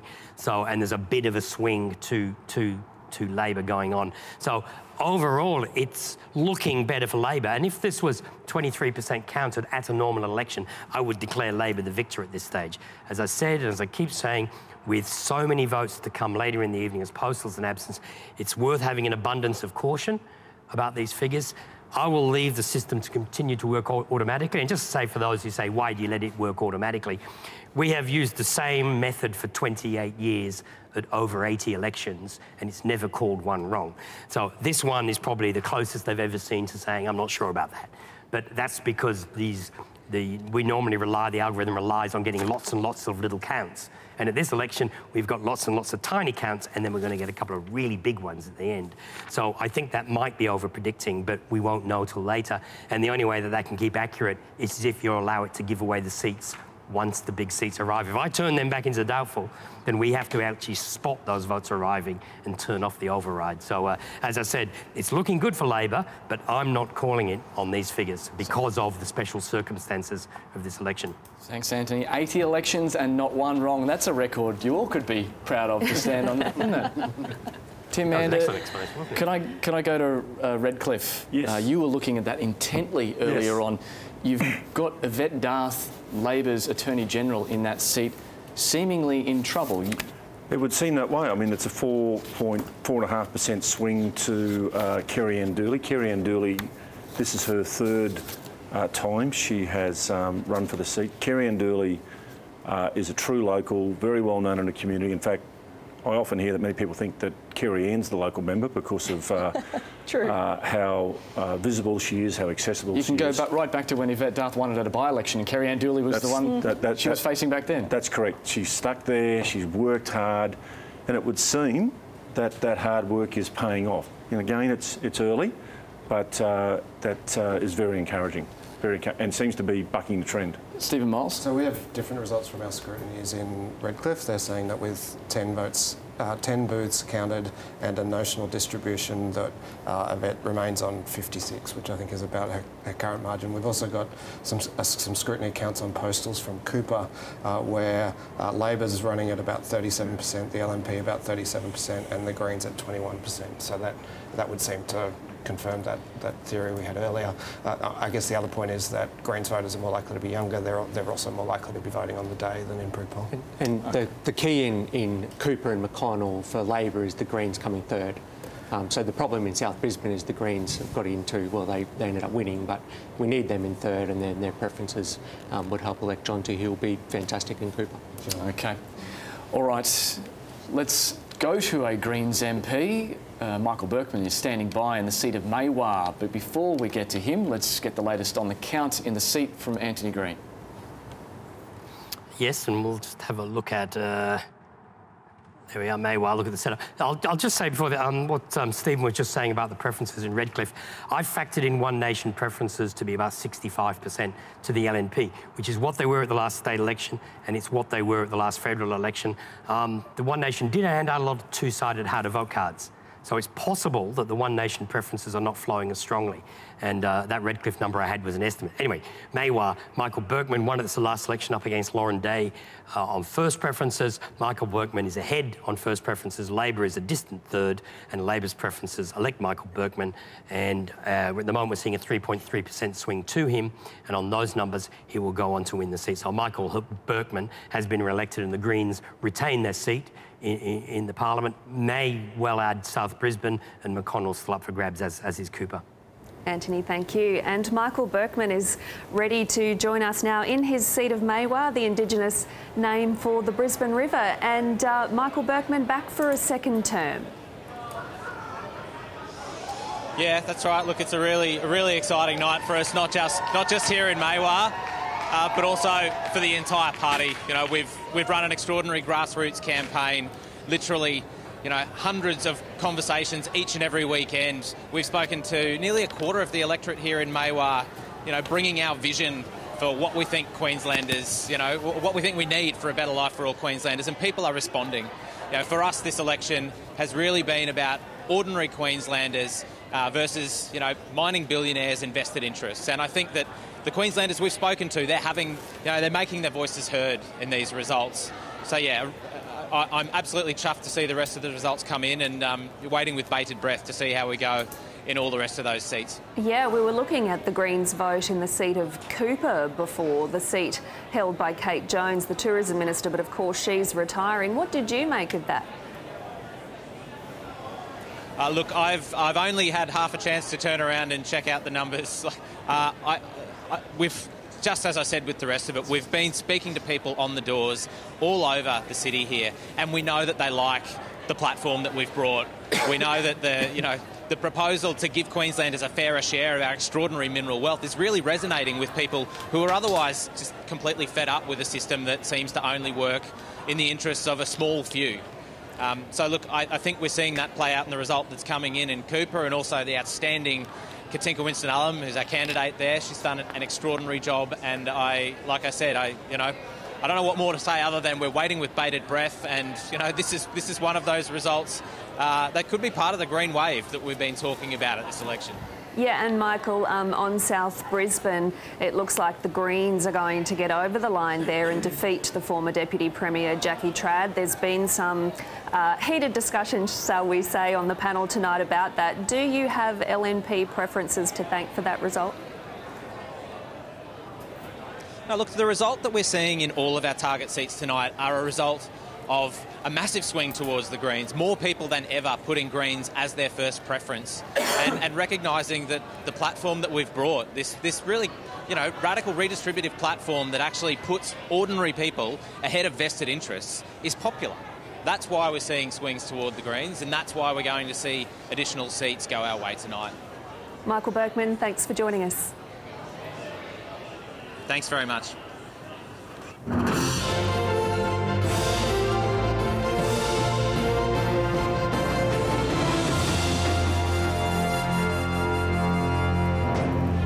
Redlands on Brisbane's Bayside. It's a seat Labor is hoping to hold on to this election after winning it from the LNP 3 years ago. We are 2 hours into the count. About a quarter of the vote has been counted so far, so let's go to Anthony Green with a wrap-up of how things are shaping. Yes, we'll look at the overall figures for the election. Again, the Labor Party's on 38.4, the LNP 34.5. This is corrected for postals and absence and where votes are from. So at the moment, that's what it's looking like. The great question is, will the postals be different to the same extent as they were last time? Labor's vote dropped a bit over 2% once you added pre-polls and postals last time. We've factored in it'll drop 2%. Will it drop 2%? Will it drop more? Will it drop less? That's the difficulty we're having with these numbers. One Nation, 8.7, 34.5 for the LNP, Greens on 10. The change in votes, continuing to see that trend. The One Nation vote is down 5%. Now, they're standing in 30 more seats this time. So once we got into urban areas, there's a bit more vote coming in from seats they didn't contest last time. 3% up for Labor, 0.8 for the LNP. The Greens vote, no change since the last election. If we, I'll look at that. I'll look at that swing figure again. That's changing. If I look at the change in first preference vote in the different regions, Labor's up 3 in southeast Queensland, One Nation down 2.6, LNP down 1%. If you look at the change in first preference vote in regional and rural Queensland, Labor and the LNP are up. One Nation is down 10% where they were contesting last time. Catter's Australia Party up slightly.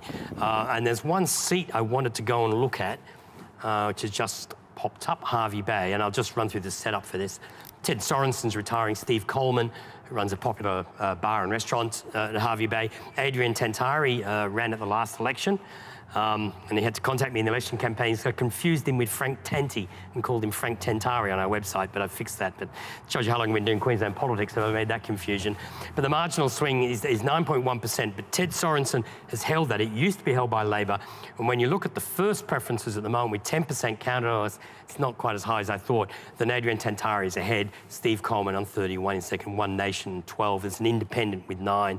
Our estimated swing in that is 9% to Labor, and the seat is in doubt. The one caveat I'd put there, it has an enormous pre-poll centre. Just enormous, like 11,000 votes, and that'll come in later. So that pre-poll centre will, I suspect, push the vote back towards the LNP. But that's showing some of the patchy stuff we're seeing at the moment, that Labor's doing well. A couple of seats where there's been a retiring member, we've seen quite large swings, which shows the importance of the sitting member factor in Queensland elections. Anthony Green, thank you. And let's bring in David Spears again for his take. David. Yeah, thank you. And just to pick up on what Anthony's saying there, I mean, the LNP clearly are going to need some big surprises.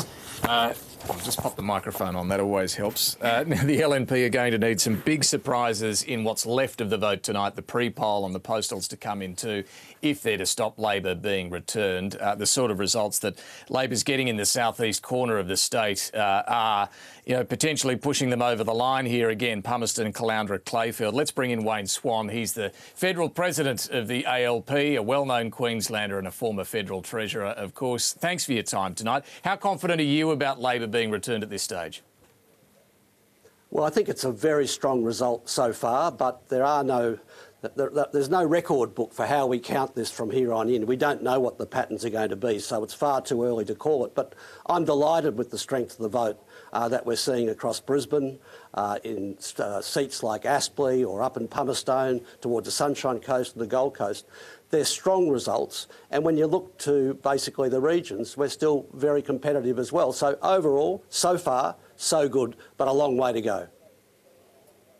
If, and this is a possibility still, Labor is returned but in a hung parliament situation, in a minority government, you've got a bit of experience with this, of course, in the Gillard government years. What would be your advice to Queensland state Labor about going near any sort of deal with the Greens or anyone else? Well, my advice is what I've given, which is don't do it, and I don't think they will. So what should they do? Well, we haven't got there yet. I think we're looking good. We've got a lot more counting to do. I think what's extraordinary is the strength of the Labor vote across the state, in spite of all of the money from Clive Palmer, the disinformation, and of course the campaigning by the Prime Minister, who probably spent more time in a state election campaign than any Prime Minister has in my political lifetime. But I am just intrigued at the bluntness of your answer there. Don't do a deal. Can you just explain for us the thinking there? Is it the brand damage that this causes, the flow-on impact for the feds as well? It's what the Premier has been saying. So what I've said is entirely consistent with that. And that's the position of the state party. And my advice to them would be to stick with that. I mean, people want to see a strong government. They don't necessarily want to see the sort of coalitions that could exist. And I think they will stand on their own. And I think a good chance of majority, but far too early to say. Now, of course, Labor at the last federal election last year was thumped in Queensland, as you would well remember. And it is always precarious, I suppose, drawing too many implications from a state election to a federal result. Is it more complicated this time with the pandemic and the reasons why people are voting for Labor? Well, in the federal election, we polled 26% in the House of Representatives. Across Queensland tonight, we're polling 36, 37 or 38%. So what it shows is that Labor is very competitive. There's no question that the standing of our Premier is responsible for the strength of that vote because of her COVID response, but also because of the pressure that she's been put under, firstly by the Prime Minister, the Federal Liberal Party, business interests and so on, to prematurely withdraw the border. I think she's earned an enduring respect from Queenslanders, particularly older Queenslanders. We are, however, in the regional parts of the state seeing a small swing at this stage anyway against Labor. What do you put that down to? How concerning is that for Labor? Well, I'm actually pleased with what I'm seeing in regional Queensland. It's very competitive. There's three-way and four-way splits. We've got One Nation, we've got Palmer United, we've got Palmer, we've got the Katter Party and so on. So we look to be very, very competitive. even in regional Queensland, but it's going to be desperately close across those Townsville seats, up in Cairns and so on. But what interests me is the strength so far of the vote on the Sunshine Coast and the Gold Coast, which are two areas the party has performed very badly in for a long period of time. And I'm quite encouraged by that. All right, Wayne Swan, thanks for joining us tonight. Thank you. Matt and Jess, back to you. And David Spears, thank you. Well, we've spent a lot of time in the north of the state and in the south of the state this evening. Let's go to the middle and have a look how the seats are going in central Queensland. Anthony. This was Keppel, which is Emu Park, Yeppoon, and some northern suburbs of Rockhampton. So it's a bit of a it's mainly the coast, but a little bit of Rockhampton as well. On first preference, Brittany Lawger won it in 2015, held on against One Nation in 2017, but Wade Rothery, who ran in Rockhampton for the last election, One Nation has slipped to third place, and on those numbers they will finish third. We're getting a preference count in this electorate between Labor and the LNP, and Labor's miles ahead on first preferences. And if you look at the change in vote that's occurring, their first preference vote hasn't changed. If their first preference vote hasn't changed, the One Nation preferences cannot close the gap that the LNP are behind Labor there at this stage. So we have a preference count and showing a 1.9% swing to the LNP. It's 53.8% for the Labor Party. Again, this issue of the pre-polls and postals may come into play later, but there's nothing indicating in the polling places we're seeing at the moment that there's any problems in Keppel for Labor. So at this stage, Brittany Lawger's on track for winning that. Again, that's the seat we might come back to later if we see something different. Morani, which is the One Nation seat, now, since I last looked here, the numbers have changed. We've got 35% counted. Shane Hamilton is now ahead, the Labor candidate, but he can't win from 33% of the vote. One Nation's on 31. Tracy Newitt from the LNP is on 27.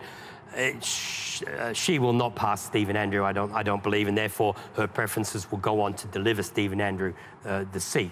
If you look at the change in vote that's occurring, the One Nation vote's static.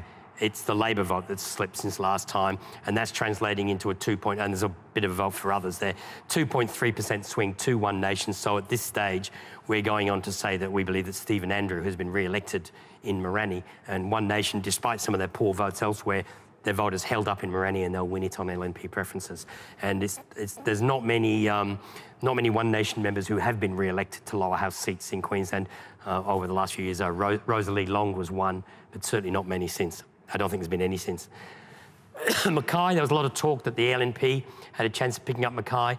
Well, not on these numbers. Julianne Gilbert's on 45%. Chris Bonanno, who runs a couple of local radio stations up there, is very well known in the district. But this is a real Labor town and always has been. One Nation's on 12%, but that's not enough to close the gap. And we're estimating there's a small swing to the LNP, but at this stage it doesn't look like Labor's in trouble in Mackay. Again, caveat, big pre-polls to come in Mackay.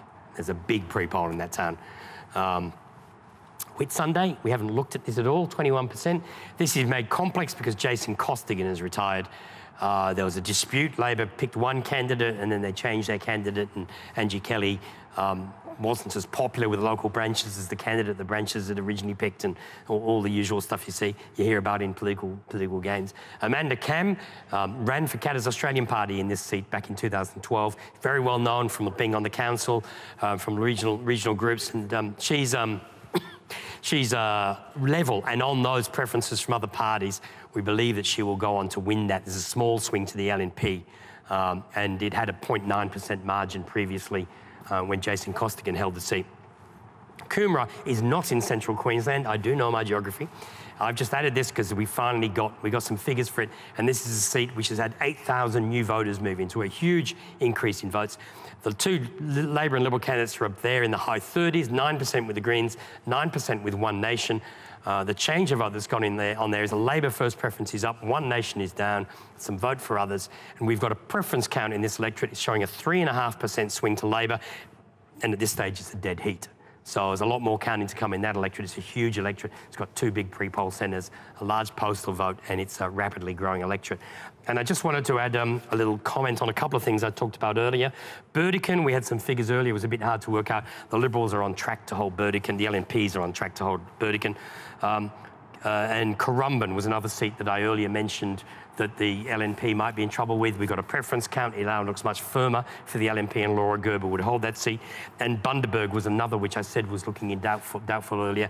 The numbers have come in with preferences, and it's looking much better for the LNP. So a number of those seats, which looked a bit wobbly for the LNP earlier, are looking a little bit better now. OK, thank you, Anthony. Well, how the night changes. Amanda Stoker, suddenly you're back in Bundaberg, where you had a sitting MP, David Batt, Currumbin, where you had sitting MP, Laura Gerber, Burdekin, another sitting MP. Things seem like they're going your way now. And that reflects expectations that as we start to delve into some of the pre-poll votes too, things should start to improve for the LNP. And one example I'll give you is that the pre-poll place it's called Navigator Place, one of the two in Clayfield, has had 3,100 votes counted, and the primary vote for the LNP there is at 59%. That gives me great encouragement that while the initial glance at Clayfield looked troubling, it will firm up for the LNP. Yeah, so that was about an hour ago. We went to Clayfield and Tim Nichols was looking in dire straits. Tim Mander predicted that it would turn around, and now you're seeing that. Yes, that's exactly what Tim's predicted coming to fruition there. Another seat we haven't talked about that people have regarded as quite highly marginal and in play going into this campaign has been the Gold Coast seat of Bonnie. And Sam O'Connor there is an extremely hard-working local member. He's so energetic and has run a very good campaign. I've got booth numbers coming in from there that say at Labrador State School, traditionally a pretty tough booth for us, and one when Sam won last time, he got 40% of the vote there. He's now exceeding 50% as his primary. So I'm feeling a bit more upbeat about saying there will be a future for Sam as part of the Queensland Parliament. The other seat that Anthony looked at just then was Whitsunday. Tim Mander, you'd be pretty pleased to see that one back in the LNP ledger if that's how it turned out tonight? And an outstanding candidate. Amanda Cam has a real future. Former Deputy Mayor of Mackay, and that's very, very pleasing, that result. Still early, let's not get too carried away. But she's got a lot to offer, hasn't she? And had a very, the Labor Party candidate was a school principal, very popular. So that was that late challenge that happened. So if she wins that seat, that's a job well done. And defeating a disgruntled, expelled former LNP member in Jason Costigan. That was a particularly bitter episode in your party's history? Anthony wasn't quite right in saying he was defected. He didn't defect, he was kicked out. So the Parliament's a better place for not having Jason there. Matt, I think just the interesting thing from that is the 3 seats they talked about are all LNP held seats now. So they're all ones that they're defending and none that they're actually talking about picking up at the moment. Well, also, we can't miss that Michael Crandon, the sitting MP in Coomera, it's 50-50 there. And so that's I think on Whitsunday, it'll be interesting because I think Amanda Cam will do well in the Mackay end, but our candidate's from the other end of the electorate, and I handed out with her at the Cannon Vale pre-poll, and whereas she is the school principal, and 80% of the people came through treating her like their sister. So I think that there will be some vagaries depending on where the pre-poll votes come from as well. Stephen Miles, David Spears had Wayne Swan on before, and he said the advice he gave in the event it becomes a question for Labor, don't do deals with the Greens. Is that advice you would follow? It's advice we've said we'll follow. The Premier's been very clear about it. But I think if you look at Anthony's seat count, you can see that it's not really going to be an issue that we're going to likely have to answer. If you go from that seat count, the LNP needs to win all 12 of the seats that are in doubt and then put together a coalition with 6 of the crossbenchers to get to 47. Labor needs to win 2 of the 12 that are in doubt. So in terms of the question about who would be willing to do deals with the crossbench, it's really going to have to be one Tim has to answer. Are you saying that you're feeling pretty comfortable at this point of the night? Well, we've always said that the 2 likely options here were a majority Labor government or a chaotic coalition Frecklington-led government, and Anthony's numbers bear that out now. Freaks and weirdos, I believe, is the phrase that you used of a coalition of a hung parliament. They're the people that the LNP is putting into Parliament with their preferencing of One Nation and the Greens. So you stand by that description? I might not repeat it, but if you look at the kinds of people the LNP are electing in South Brisbane as well as in One Nation, they're not the kinds of people that Labor would support. OK, so South Brisbane, Amy McMahon, there's not a chance in hell you would do a deal with her? No. What's the other option? We'll wait and see. I think you believe in the tooth fairy, Tim, I think. Add 28, 13, and what number do you get to? OK, well, there's a certain old phrase about counting chickens before they hatch and everything. It's early in the night. I just want to quickly go back to the seat of Morani that Anthony was showing us. Stephen Andrew, the sitting One Nation MP. We're seeing One Nation vote collapse all over the place. What is it about Stephen Andrew? You guys would have seen him in the chamber this past 3 years. What is it about him that's won him this seat? Well, he's getting LNP preferences. Incumbency as well. I mean, of course, if you're the incumbent, that's always an advantage. Stephen's interesting character. He doesn't sort of tie himself to the One Nation brand as strongly as you may have thought, and I'm not sure of his relationship actually with Pauline, but yeah, that is still a surprise. That looks like he's strengthened his position. So well done to him. You mentioned incumbency and the potential advantage that has. I wonder if that's increased during the time of a pandemic, incumbency. If you're a new face, you're trying to campaign, you know, we had months where pretty much everything else was off the agenda. It was all about COVID. How are people trying to enter politics for the first time, trying to establish themselves and get themselves known? No, it's very true. And look, if you look at the bigger picture with regards to the state government being the incumbent, the pandemic has helped them greatly, as it does for any government through a crisis. And Tim, then sorry, I'll just break in because we need to go to Anthony with some breaking news.